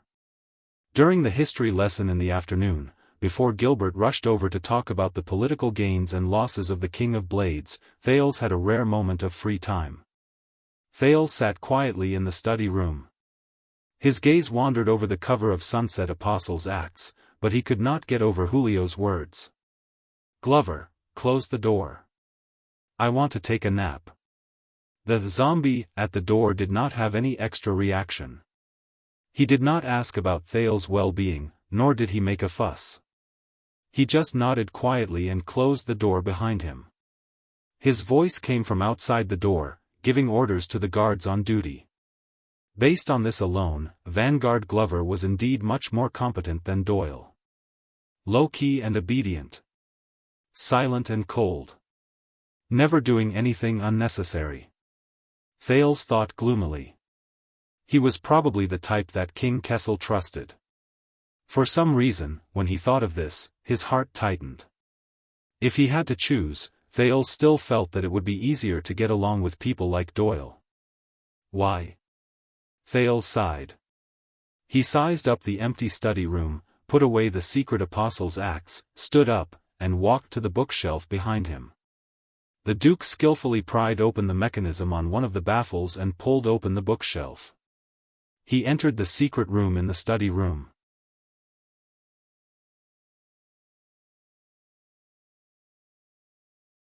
Chapter 536. 6 years ago, Gilbert had brought Thales here when he had just returned to the kingdom to avoid a wave of enemies' probing attacks. 6 years later, Thales became the master of Mindy's Hall, and this place was naturally used by him, even though Gilbert believed that as Thales' identity was made public and the royal guards were stationed here, this place would no longer be of use. Thales locked the secret door from the inside and lifted the thick cloth covering the luminous stones. With the dim light, he looked at the small hole that allowed him to monitor all parts of Mindy's Hall. In the antechamber, Mallows was politely sending off the uneasy scholar Julio. Perhaps he would suspect that the restless prince had done something to tease his teacher again. In the corridor, Glover and his companions stood at their posts dutifully. Their expressions were as if they were asking for a favor. In the garden, Commodore and Praka, who had fought against Thales before, patrolled the area while they chatted. Thales lazily named this gathering as the Prince's Personal Punching Bag Exchange. In the scullery, Doyle crouched in a corner, bored and dejected. He bit into a long piece of butter bread and watched the servants bustle about for lunch. Thales then took a deep breath and collapsed on the couch in the secret room. After a few deep breaths, he rubbed the center of his brows with his back against the couch in the darkness around him. He felt a sense of peace that he had not felt for a long time. It was just like the broken cave in the abandoned houses where the child beggars lived. Even though there were air leaks in all directions, it was sturdy and reliable. It protected all the weaknesses that he could not take into account. Thales rested for a while before he sat up again. He lifted the cloth covering the other luminous stones, and the secret room was lit up. The Duke mumbled something and approached a metal plate beside the couch. He touched the few knobs on it. A few seconds later, with the soft sound of gears, Thales pushed open the metal plate that was divided into two sides and opened his personal storage room. The former master of Mindy's Hall should have used this place often, but Thales could imagine that after the Bloody Year, this place was cleared out by King Kessel, who had ascended to the throne. What entered his sight was a pile of clutter that was disorderly. Thales was stunned as he stared ahead. A few seconds later, Thales took a deep breath and walked to the pitifully empty weapon rack. He looked at the main character, the Empire's sword, Sentinel, which was said to be very expensive. The hilt of the sword was unfamiliar to the touch, but it felt just right. It made people want to draw the sword. If it were not for the fact that he could see its former owner's face and the trouble it brought him every time he held the sword, Thales would have liked this sword even more. The prince bent his head gloomily, and snatched up the dagger which he knew so well beside the sentinel. The JC's handle was ice cold, and Thales could not help but recall the hardships he had experienced with it.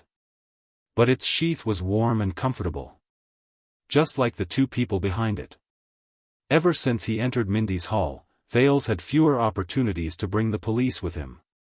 He had martial arts lessons every morning and night, so he had to remove and reattach the dagger. But Thales did not want too many people to see it, even if they were the Duke of Star Lake's personal guards, the royal guards, whom he should theoretically trust the most. But when Thales drew out the familiar dagger, the sense of security he felt made him feel extremely gratified. Thales sighed and reluctantly put it down. He turned to the other side. The black cloth that Jayla gave him to cover his face was folded neatly. Thales still could not figure out its material. Thales could not help but smile. But the smile disappeared when he saw the next item. It was a bone-yellow bracelet, and the long crystal-red fangs at the end were especially ferocious. It was forcibly pulled out from somewhere. Thales suppressed the unpleasant memories behind the bracelet and looked at the next item. It was a map. Yes, it was a detailed topographic map of a palace in the capital of a certain second-largest country in this world. He sighed again. Thales folded the map again. Julio's words just now made him realize that not only the church, but even if this map was seen by others, he would only be in more trouble. When the Duke folded the map, an ancient drawing fell out of the map, and Thales froze. It was a sketch of a young girl. Thales had found it in a book in Mindy's Hall a long time ago. The artist's sketching skills were probably mediocre. At the very least, it would not have caught Master Yuren's eyes. However, the inscription on the back of the sketch was extraordinary. At least, this was what Thales thought after he finished reading Year 11 of the Calendar of Eradication, Rikaru and Tormund, Extet and Constellation. Thales stuffed the map and the sketch into the compartment under the cabinet. Then, he raised his head and saw a pair of black-rimmed glasses. Thales took it down in a daze and was slightly lost in thought. He subconsciously put on the glasses. As expected, the moment he opened his eyes behind the lenses, a wave of dizziness hit him, and he had no choice but to take them off again. Thales sighed and finished arranging the items. This was where all his personal collections were placed after he arrived in this world. Each of them represented a different past. Wait, there's one more thing. Thales turned his head around, bored. He picked up the Sunset Goddess Apostle's axe from the couch and pulled out the sky-blue invitation card. He did not open it, and just as nonchalantly stuffed it into the compartment. A few seconds later, Thales took out a blank piece of draft paper from another page, placed it on the cover of the book, and sat down on the sofa. He looked at the blank piece of paper and sighed slowly. When he was still in Northland, the harsh environment gave him a clear goal. To survive and return to his country. However, ever since he returned to Constellation, he met the king, met his old friends, prepared for the banquet, crammed lessons, received visitors from the temple, and received the invitation a few days ago. When all the unfamiliar and familiar things came rushing at him like a tidal wave, Thales, who had been beaten up for a long time and had gained experience, could not take it any more. And today, Julio's inadvertent words gave him a wake-up call. This was no longer Northland. He was no longer the same as before. Even Thales could not help but admit dejectedly that to him, everything at this moment was a new beginning. Everything was extremely unfamiliar. He needed to adapt again. Just like how he adapted to Dragon Cloud City and the Great Desert. Now, he needed to adapt to Eternal Star City again. Thales exhaled, took out a pen, and touched the paper with the tip of the pen. Wait. To prevent this piece of paper from being discovered by others and being able to figure out some clues from it, after all, even an idiot like the Star Killer could find the secret of the Rylan hard paper, he could not write it in a way that was too obvious. Thales thought of something, and the tip of the pen moved. 250 gold coins, Thales wrote down the first item. He originally wanted to write blockhead, but he was afraid that the reference would be too obvious, so he changed it to this. I can't count on him too much. But he knows other powerful people, for example, the Secret Intelligence Department. Thales pondered for a while, then wrote a small sub-item at the bottom in a smaller font. Red-eyed young man. Thales was silent for a while. Something related to this matter. At first, Thales wanted to write, cookery knife, but he suddenly realized that Jayla's weapon was also famous in Sunset Pub back then. He had to be more careful. Especially as Gilbert had said, his current status was not the same as before. Every move he made could bring disaster to the past. So, Thales raised his pen and wrote. Big sister, this is the first important task. However, Thales had to see something else. Even though he was a prince, he was alone and helpless in Constellation. He needed help. And where could he find help that could compare to his former subordinates who he had spent 6 years with in Northland? So, he wrote down the second main item. Little old man, mute, and old man. However, Thales wrote the sub-item, little rascal, but the Duke hesitated for a while. There were people who knew this nickname. One of them even found him an eyesore and swore to teach him a lesson. So, Thales crossed out, little rascal, and wrote again. Triumph, then, Thales wrote down the unofficial nickname. Little dummy, Thales wanted to laugh. But when he thought of the heavy meaning behind it, he could not laugh. Thales did not stop writing under the third item. He frowned as soon as he wrote one word. In the end, he gave up on writing, calamity. Instead, he crossed out the previous 3 and wrote again. Alliance. Using the same logic, Thales decided not to write, Ricky, undying, or disaster sword. Instead, he wrote frowny face 2. Almost headless mercenary. No, Ricky has been a mercenary in the desert for a long time. There's no guarantee that no one will recognize him. Thales thought for a while. With a mischievous feeling, he changed mercenary to Nick. At the same time, considering that Asda might know, he did not write Taurus. Instead, he wrote frowny face 3. Boss, recalling what he saw in theology class, Thales wrote again frowny face 4. Young, finally, he framed the 4 words and finished the sentence, 5. Poor information, Asda Sakern, my dear. Thales said faintly in his heart. This is for you. Then, 4.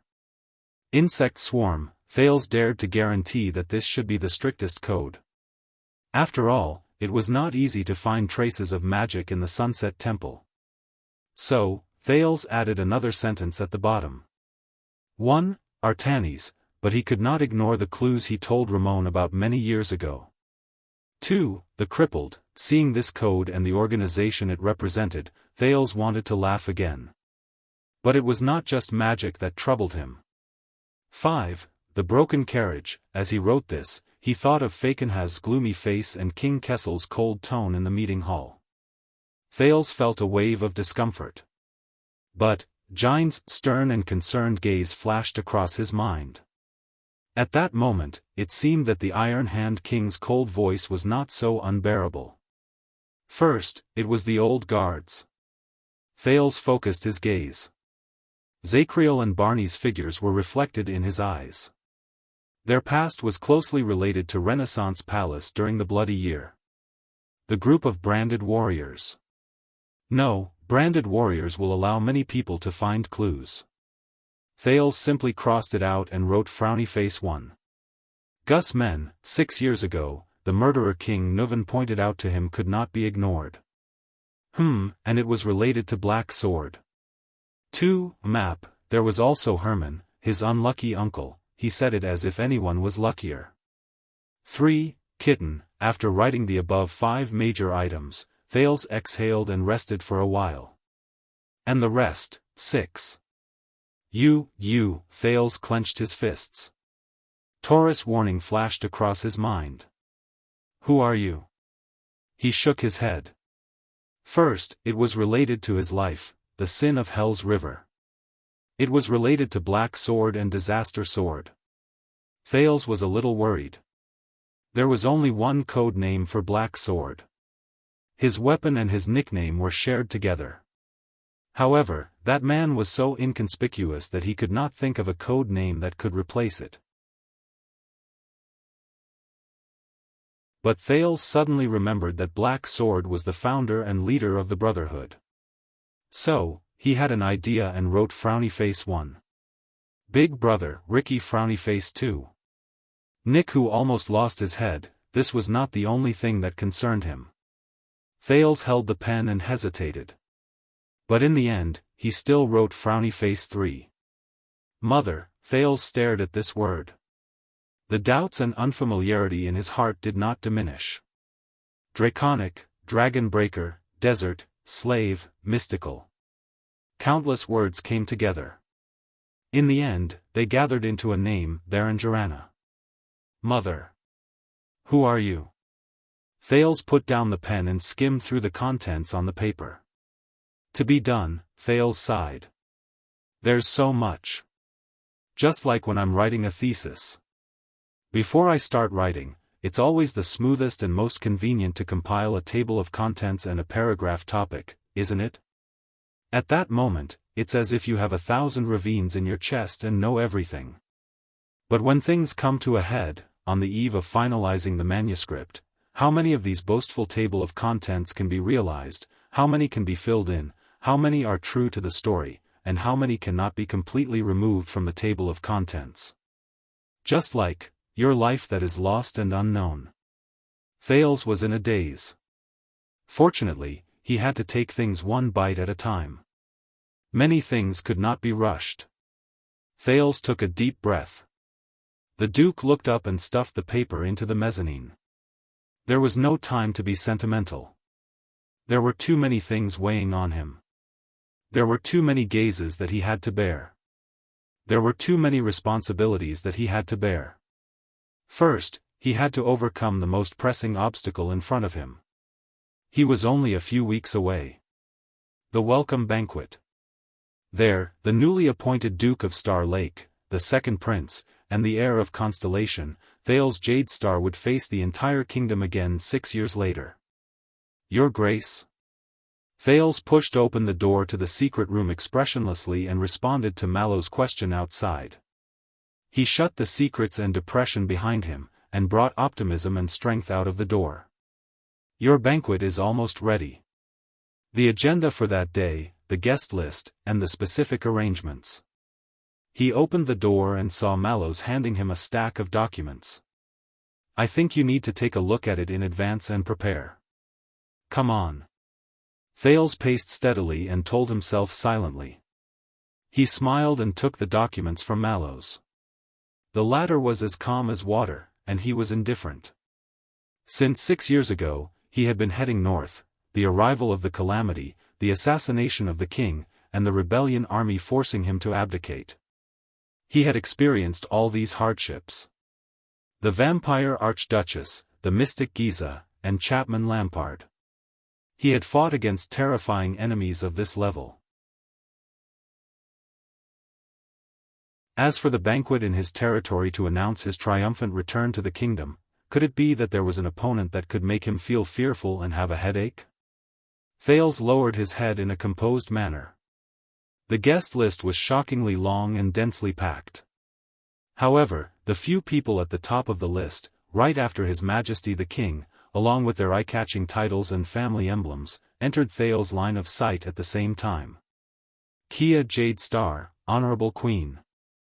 Val Arund, Master of Cold Castle, Guardian Duke of the Northern Territory, Bob Dylan, Governor of Splendid Port City, Guardian Duke of the Eastern Sea, Coaster Nanchester, City Lord of Steep Forest City, Guardian Duke of the Land of Cliffs, Zayn Covendier, Lord of Jade City, Guardian Duke of South Coast. 3 seconds later.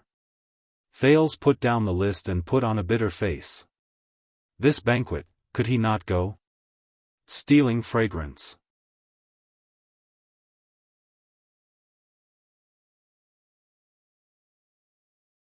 Chapter 537. In the training field at night, Thales strode forward, drew his weapon, and swung his sword horizontally. 2 crisp sounds were heard. The 2 pendulums hanging in the air were nimbly flicked aside by him.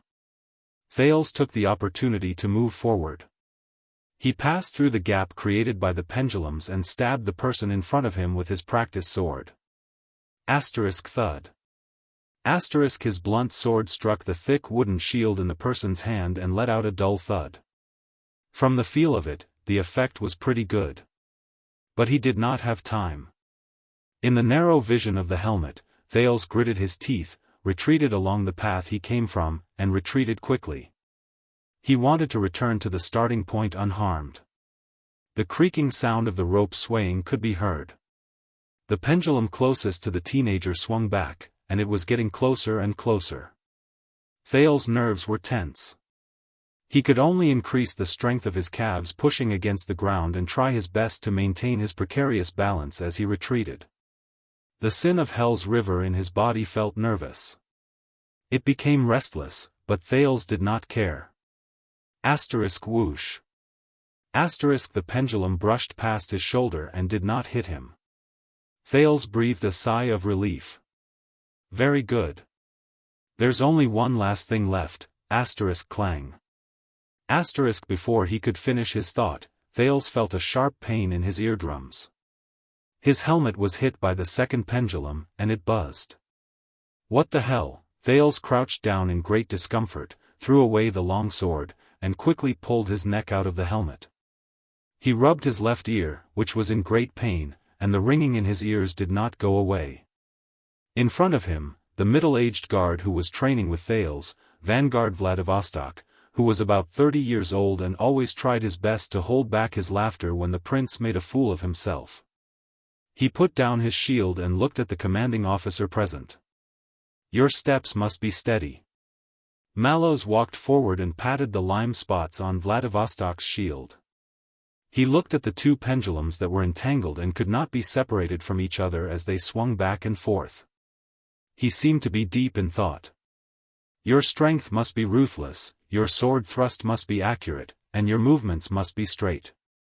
The most important thing is not to be hit by the swinging pendulum. If you fail to do any of these 5 things, your training will not be counted. Mallows mercilessly looked away from the prince who was suffering from tinnitus.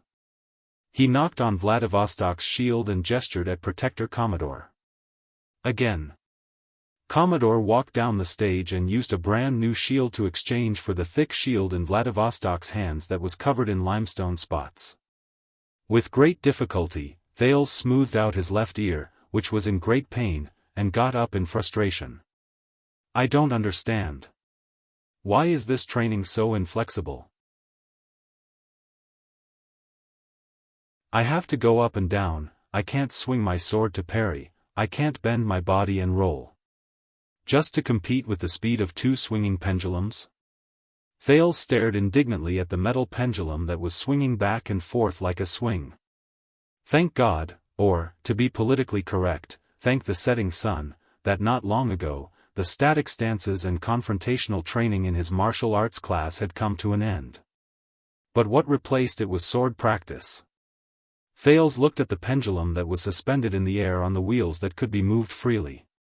Over the past few days, from pendulum training to ring training, dodging training, thrust training, there were more than 7 to 8 types of targets, and each type of training had multiple choices with different levels of difficulty. Of course, Thales was also beaten up in new ways every day. He was swung by the swinging pendulum until his helmet became deformed, he was hit by the rotating wheels that spun faster and faster until he foamed at the mouth, he was hit by the sandbags that rained down from the sky until he was covered in dust, and he was dizzy when the targets were called out in a random order. To say something that he would not admit even if he died, he was starting to miss the dead face. Nicholas' training was to destroy one's confidence through endless setbacks. Mallow's training was to wear down one's patience through boring repetitions. In the training field, the royal guards, who were used to this, looked at each other. Logistics officer Praka, who was in charge of the equipment at the side of the field, tactfully handed Thales a cup of water so that he could buy some time to rest. As time passed, the young Duke of Star Lake began to slowly familiarize himself with his Star Lake Guards, which consisted of more than 20 people, even though he had to attend classes every day. Among the vanguard officials, Caleb Glover seemed to be the leader, whether it was due to his family background or his personality. Zombie himself was introverted, reliable, and did not complain, which was a huge contrast from Doyle. He was also deeply trusted by Mallows, and the Watchman entrusted many matters to him. Under Glover's leadership, the 8 vanguard officials under Duke Thales were all swift and decisive, and they had distinct personalities. The left-handed swordsman Johnvold, whom Thales had fought against before, and Vladivostok, who was now his sparring partner, were among them. The 6-man protector team Wu was the closest to Thales. Unexpectedly, the joking and cynical Danny Doyle was doing very well among them. Who doesn't want to be friends with a rich nouveau riche? Mallows said casually while he was eating.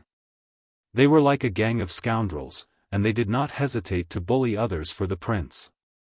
Commodore, who had once sparred with Thales and was promoted from a police officer to a guard, was also one of them. The 6-man protector team Wu was the closest to Thales. Gray Patterson, the leader of the former, was a small bald old man who liked to nitpick. Hee, do you know why that guy's nickname is Gardener? Because once, he caught a guy who was having an affair with a maid in the bushes, and then... Oh, Sir Patterson, you're actually here. I, need to pee, I'm leaving first, hee. Doyle, who met Patterson at the corner 30 seconds later. Durward Stone, who was in charge of the logistics department, was amiable. He often asked Thales if he was satisfied with the food and expenses with a smile. How stupid do you have to be to believe that the people in charge of keeping accounts and managing money are good people? Doyle, who was chewing hard on his bread. Hugo Fubel, who was in charge of the flag-bearer division, had a gloomy expression. He came and went like a ghost, and he walked without a sound. He probably died a few years ago. Only his ghost is left floating in the air. We just don't know about it. Doyle, who was picking his teeth with a face full of enjoyment. He and his 2 subordinates who were flag-bearers only talked to Mallows, and they rarely participated in the affairs of the guards. And according to Thales' malicious speculation, the captain of the guards, the watchman of the guards, the respected Wang Yuyin, Lord Tormund Mallows, who had a 50-50 chance of winning against anyone, led his 3 subordinates and the leaders of the 5 divisions to arrange the complicated and newly arrived Star Lake Guards in an orderly manner. Their work went smoothly, especially when the banquet was about to arrive. It had to be said that they were quite capable. Practicing with the sword target does not mean that you can be opportunistic and make up stories. Mallows looked at Praka indifferently. Doyle, who was supposed to serve the prince by his side, had yet to finish his sentence as a kitchen. He passed a cup of water to Thales. In the past 6 years, what you learned from the Northlanders is the skill of fighting with your life on the line. This might have stimulated your power of eradication, but it also means exchanging blood for blood, seeking victory in the midst of danger.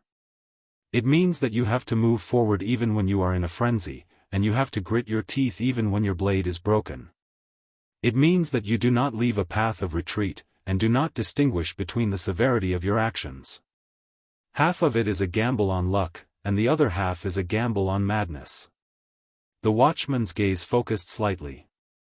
In reality, this kind of situation will only happen when the weak fight against the strong, and the chances of winning are extremely small.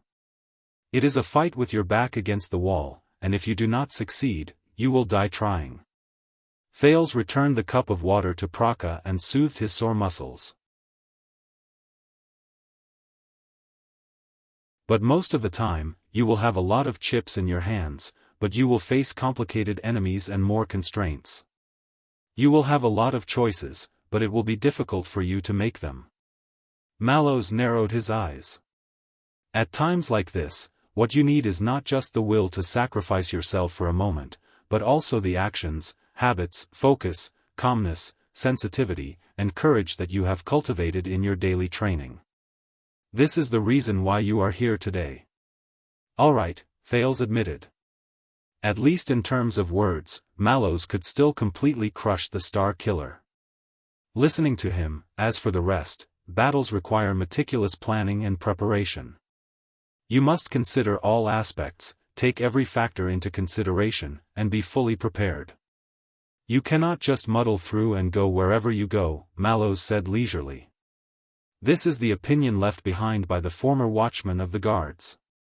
He was highly skilled, and was once in charge of guarding Mindy's hall. Thales' thoughts paused for a moment. This time, the prince turned his head around. With complicated emotions, he once again sized up the vast but exquisite and unique courtyard of Mindy's hall. A breeze blew past. Under the illumination of the everlasting lamp, Mindy's hall at night looked more like a tourist attraction than the solemn and restrained royal family's garden. The former watchman. Guarding Mindy's hall. Your predecessor. Thales turned around. You know him? Unexpectedly, Mallows' gaze was profound, and he seemed to be deep in thought. Yes. I know him. Before Thales' slightly surprised expression, Mallows added leisurely, from the historical records. A second later. Thales exhaled and rolled his eyes. You know a hammer. Of course, I know that sword target practice is dull and boring. It's not as interesting as fighting against real people. Mallows took Thales' water skin. Just like what you have already experienced, there are 3 main martial arts styles in the country: martial arts, new trends, and offense and defense. The watchman turned his head around and glanced at Praka and Commodore, who came in shifts to train with the prince. Their expressions changed at the same time. Mallows waved at the old logistics officer and the short and stout protector and smiled. This is enough for me to digest for a while. Praka and Commodore sighed in relief. They put on a smile again and nodded politely at the prince. But they can only be considered to have unique styles. They are far from the current mainstream of martial arts. How about this, when you pass the first stage of sword target practice? Mallows turned his head around. We will return to the confrontation training. We have talents among our lads. They can show you and teach you the 2 main martial arts styles that transcend regional differences and dominate the martial arts styles in Constellation and even the entire Western Peninsula. Thales' gaze shifted. Dominate? 2 main martial arts styles. Yes. Mallows' words were filled with the allure of a grandmother telling a story. Since the age of empires, they have fought against each other for 1,000 years. They have experienced countless things along the way, witnessed countless storms, and passed down to this day. Thales continued asking. And that is? Mallows did not answer. He only shook his head and gestured at Vladivostok, who was on the other side of the pendulum. Vladivostok curled his lips. He quietly lifted his shield and returned to his pendulum. Thales sighed, stood up in resignation, and put on his helmet. Under the illumination of the moonlight and lamps, the sound of footsteps and swords being swung rose in the training field again. Finally, after Thales did not know how much time had passed, how many times he had struck his shield, and how many times he had been hit by the pendulum, Mallows spoke gently. Your movements these few times are not bad. You pass. Thank God, thank sunset. Thales exhaled and placed his long sword on the ground. Then let's do it 20 more times. Mallows was beaming with joy. Thales' downcast face tensed up again. What? But my footwork, strength, precision, movements, and that damn pendulum. I did all 5 of them very well. The teenager protested indignantly.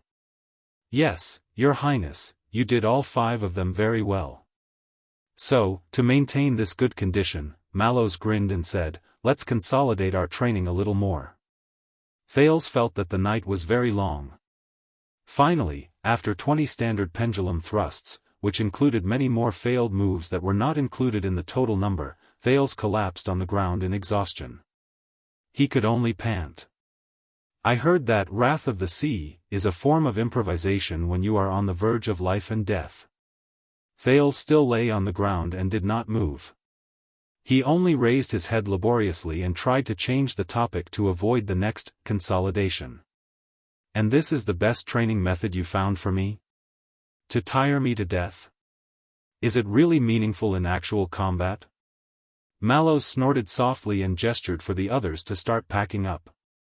If we are talking about the meaning of actual combat, Your Highness, do you think that as the Duke of Star Lake and the second prince, how many chances do you have to personally go to the battlefield and face the enemy?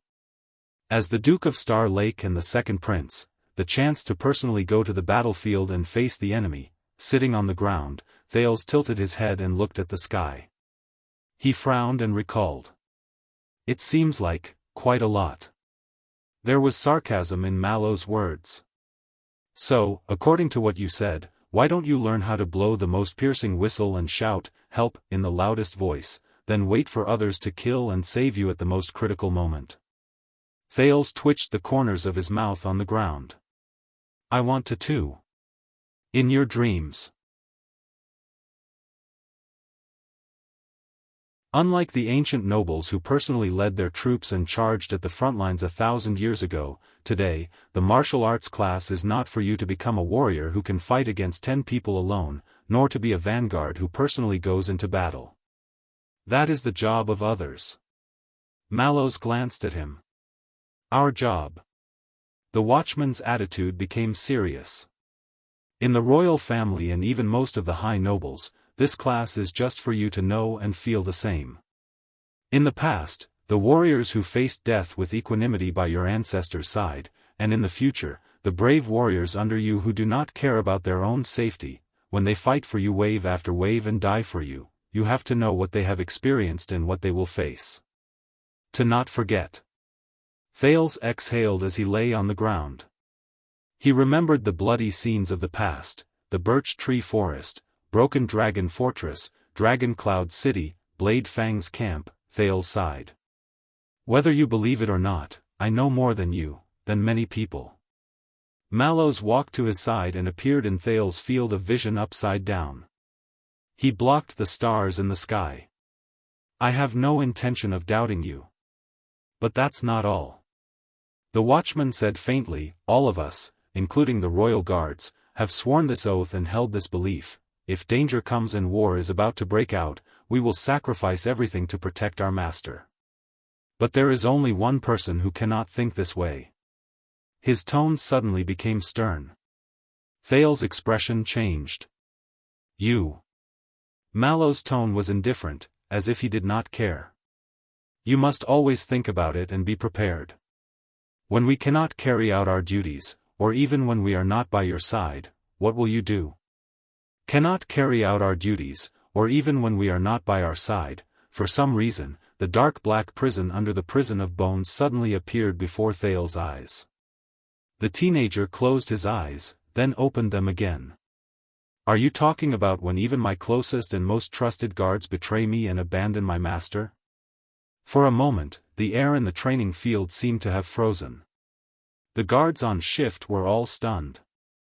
Mallows was quiet for a second. I did not say that.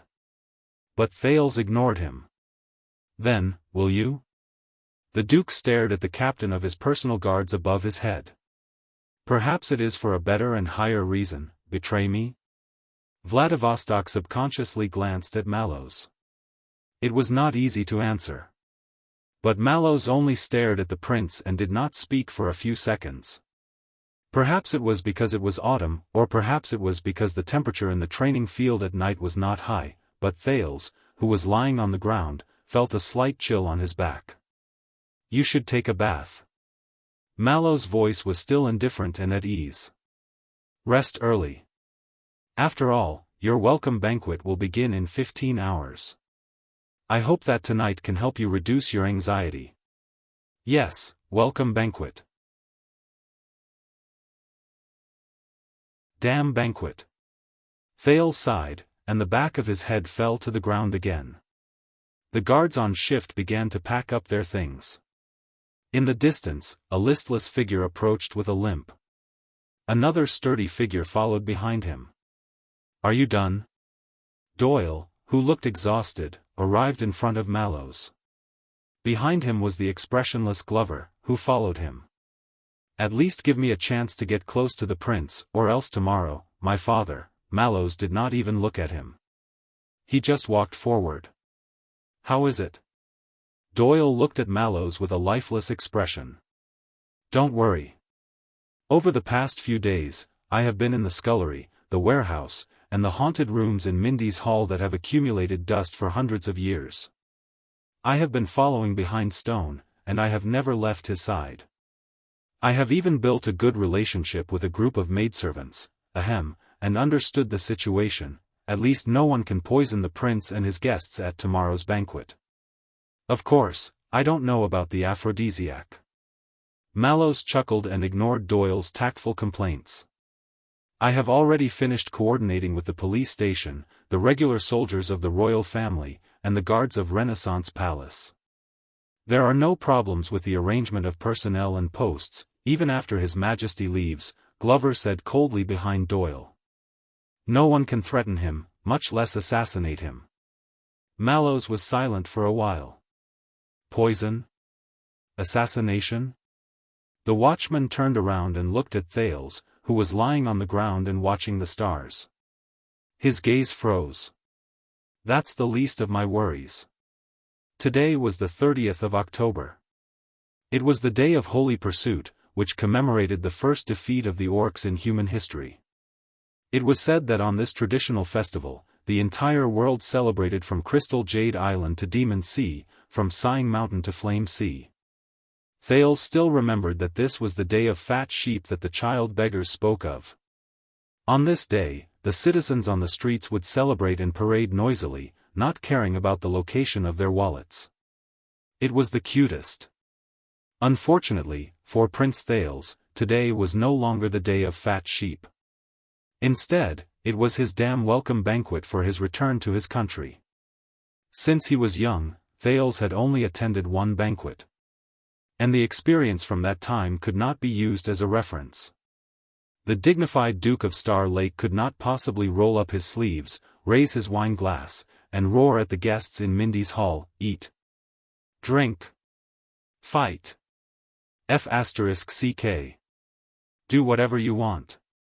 But it had to be said that it was not until the next afternoon, when Thales, as the host of the banquet, stood under the statues of the three constellation kings to welcome the guests, that he realized how difficult the job was. Look at you, what a man. Viscount Patterson looked old, and his body was even older. He was supported by two nephews to attend the banquet. His eyes were murky, but he had an important status. He was one of the distinguished guests that Thales needed to welcome personally.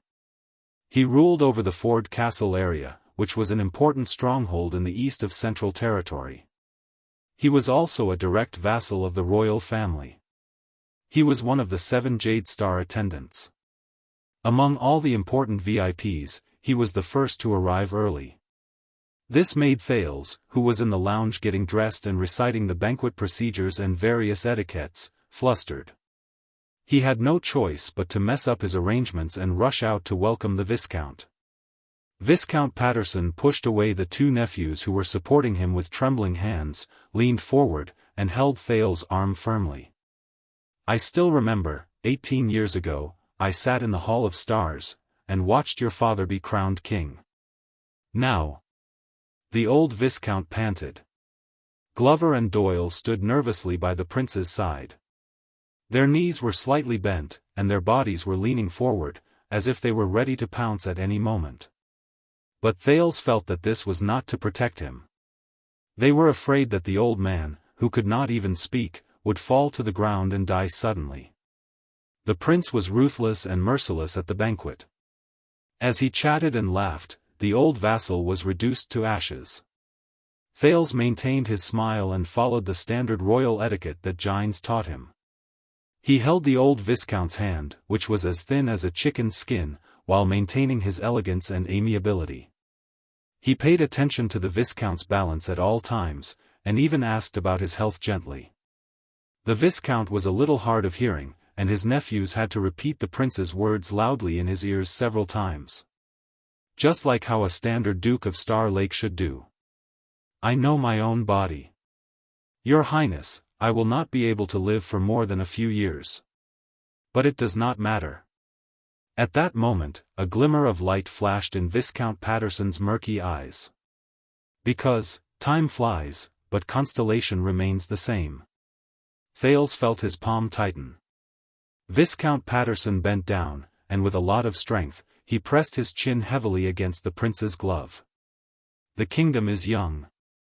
The wrinkled, white-haired Viscount panted and gritted his teeth. "It is time."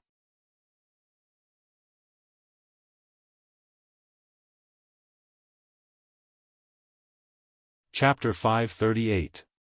While Thales was shocked by Viscount Patterson's exaggerated actions and had yet to understand the meaning behind his words, Gilbert's voice traveled into his ears from behind him. "Your Grace, Viscount Patterson. A special seat has been prepared in the banquet hall. If you," Gilbert had been receiving guests of a lower level on the other side.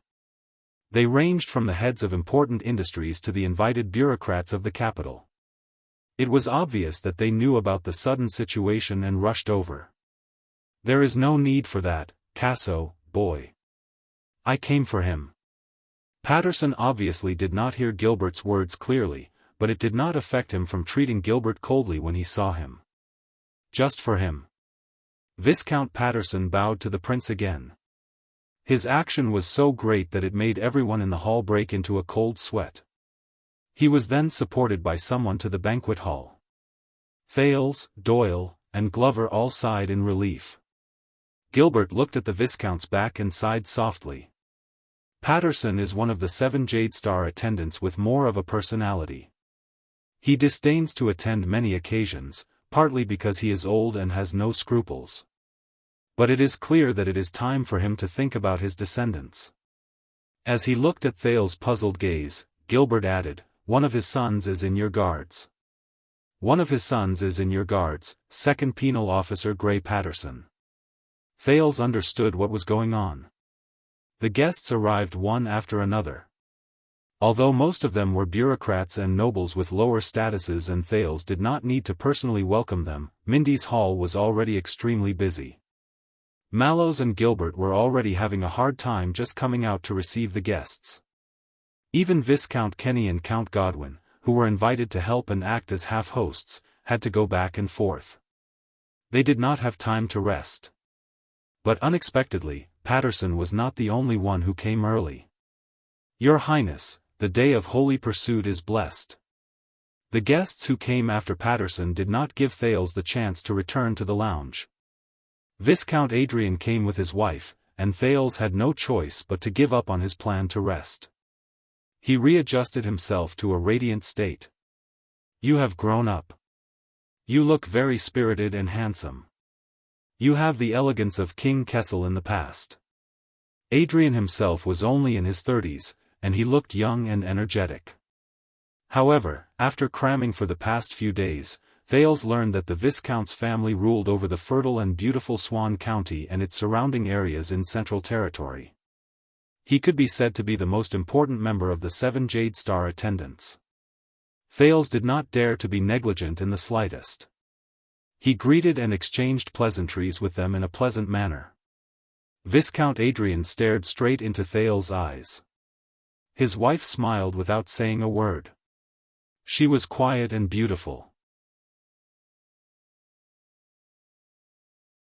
Obviously, no matter how strong the cold winds in Northland are, no matter how heavy the snowstorm is, no matter how fierce the yellow sand in Western Desert is, and no matter how hot the temperature is, it is still difficult to hide the dazzling stars in the sky. Thales could only respond gently, according to Gilbert's teachings. He had to be neither servile nor overbearing, but there was no lack of it. He could neither be too prominent nor too hoarse. Like a qualified Jade Star prince. Then, Adrian bent down and held Thales' palm gently. His lips touched the back of Thales' hand. "I'm not their lord or king, am I?" Thales sent Viscount Adrian off. He rubbed the back of his hand that had been kissed twice. "I mean, not at the moment." "No," Doyle answered absent-mindedly. The personal guard's unusual answer made Thales realize that something was wrong. Doyle nodded and bowed as he watched Viscount Adrian leave in an almost obsequious manner. Even Glover was very respectful and greeted him along the way. Compared to when the old Viscount was around just now, his attitude was completely different. "What's wrong?" The young Duke frowned. "Are they very special?" Doyle only snapped out of his daze then and scratched his head. Sorry. Your Highness, do you still remember Lord Adrian? Our highest commander, the chief guard captain?" Thales frowned and remembered Lord Adrian, who led the royal guards when he entered Renaissance Palace to meet the king. The prince seemed to have understood something. So, Viscount Adrian just now is not only a 7 Jade Star attendant, but also, yes. Doyle watched him disappear from his sight before he breathed a sigh of relief. "Our immediate superior's nephew." Thales muttered to himself for a moment, but he was not thinking about Doyle and Glover's career. Patterson and Adrian, the 2 great families of the 7 Jade Star attendants, came to Mindy's Hall ahead of schedule, and even came to me. This can't be a coincidence, right? His suspicions were soon confirmed. 5 minutes later, when Thales was about to return to the lounge to wait for the next batch of important guests, a man and a woman walked down the carriage hand in hand. They walked into Mindy's Hall in different steps, and under the guidance of an attendant, they arrived in front of him. Glover and Doyle's expressions changed slightly, as if they were facing a great enemy. "Your Highness," Doyle said worriedly. We'd better go back. Let Count Casso come." But the guests moved very quickly. Before Doyle finished speaking, they had already arrived in front of Thales. Your Highness." Under the urging of the woman beside him, the young male noble finally spoke with a muffled voice, his breath weak. I am Luther. I am very, very happy," Thales frowned. The man in front of him was very young, only 17 or 18 years old, but his entire body was awkward, his expression was tense, and his posture was bashful. What was even more outrageous was that he had his head lowered and only stared at the soles of his shoes. He did not even look at Thales, as if the floor tiles of Mindy's Hall were more attractive. Thales noticed that although this little noble named Luther was strange and trembling, his makeup was exquisite, and his clothes were gorgeous. It was obvious that he had put in a lot of effort to dress up. The number of carriages outside the hall increased, and the sound of the wheels colliding on the stone road became louder and noisier. In the next second, before the stuttering Luther could finish his greeting, his facial features tightened. Staring at the floor, he suddenly became anxious and struggled to shake the woman's arm. "Mother, I want to go back, I don't want this place." I want my chess piece." The woman's expression changed. Thales only then noticed the young noble woman beside Luther. She looked to be in her 30s. Her face was elegant, her waist was light, and her posture was decent. However, her expression was a little tired. Her clothes were conservative, and her colors were dark. She worriedly squeezed out an apologetic smile at Thales. Then, she leaned close to her son's ear and whispered, "Child, you've practiced. Child, you've practiced. You've done very well. Do you remember what I told you?" Her tone gradually became stern. But Luther's voice became impatient, and his movements became more intense. "No." His voice was bitter, and there was a sobbing tone in his voice. His arms moved more and more vigorously. "I want to go back, I want my chess piece, I want the chessboard." He completely ignored the fact that the Duke of Star Lake and his attendants, as well as the guards and servants in the front porch, were watching from the sidelines. His mother anxiously comforted him, but Luther's struggles became more unreasonable. He squatted on the floor, and his posture was inelegant. "I want to go back. Go back. Go back, go back, go back." Glover and Doyle looked at each other. The two of them nervously moved closer to separate Thales from Luther, who was moving more and more vigorously. They were afraid that this obviously abnormal guest would do something detrimental to the Duke. The elegant and graceful woman's face was pale. She tried her best to pull her son up, and at the same time, comforted him with gentle words, but it was obviously ineffective. Then, a gentle voice cut into this small accident. "It's okay, Luther." As Luther continued to sob, they turned their heads and saw Thales pushing Glover and Doyle aside with a smile. He ignored their attempts to stop him and squatted down in front of Luther. The noblewoman, who was about to ask the servants for help, was slightly shocked. "I also like to play chess. The Rise and Fall of the Empire version, right?" As if the prince's words had some kind of magic, Luther stopped struggling. Instead, he gave up and stared at the floor while he panted. "It's just that I've never been good at using swordsmen. I always throw away most of them before I upgrade them tonight." Thales shrugged. Luther did not say anything. He was still panting. "I don't have any chess pieces in my hands now." Thales sounded very annoyed. He seemed to be very displeased. "But fortunately, I have more interesting new chess pieces." Thales extended his hand to his chest. Glover saw the Duke's actions clearly, and he was instantly shocked. "Your Highness," Thales took off the 9-pointed star emblem on his chest and twirled it in front of Luther like he was presenting a treasure. "Look, it's embedded with a crystal. It sparkles under the sun. There's a wheel here. When you change the angle, it can reflect different colors. Count, how many colors are there?" Luther looked up in a daze. The noblewoman stared at the prince's actions in a daze. She wanted to say something, but she did not. "And there's a mechanism here. You can hide some letters or something. If you put it on the chessboard, it might be able to replace a king. Ahem, replace a knight." Thales toyed with the emblem that represented his identity with great interest. He slowly stood up. Luther's gaze followed the prince's emblem as it slowly rose. He stood up subconsciously. Thales suddenly grinned. "Do you like it? Take it." Luther stretched out his palm in a daze. But Thales' hand froze halfway. "But today, you must listen to your mother," the prince said with a smile. "Or I will take it back." Luther only stared at the jade star emblem. He stared with a focused expression. Thales did not know how much he understood. Thales felt a little helpless, but he still placed the emblem in Glover's hand. The latter took the 9-pointed star emblem, lowered her head, and began to study the mechanism and the refraction of light inside. Thales breathed a sigh of relief and looked at the focused Luther with a smile. Glover and Doyle, who had been in a battle-ready state,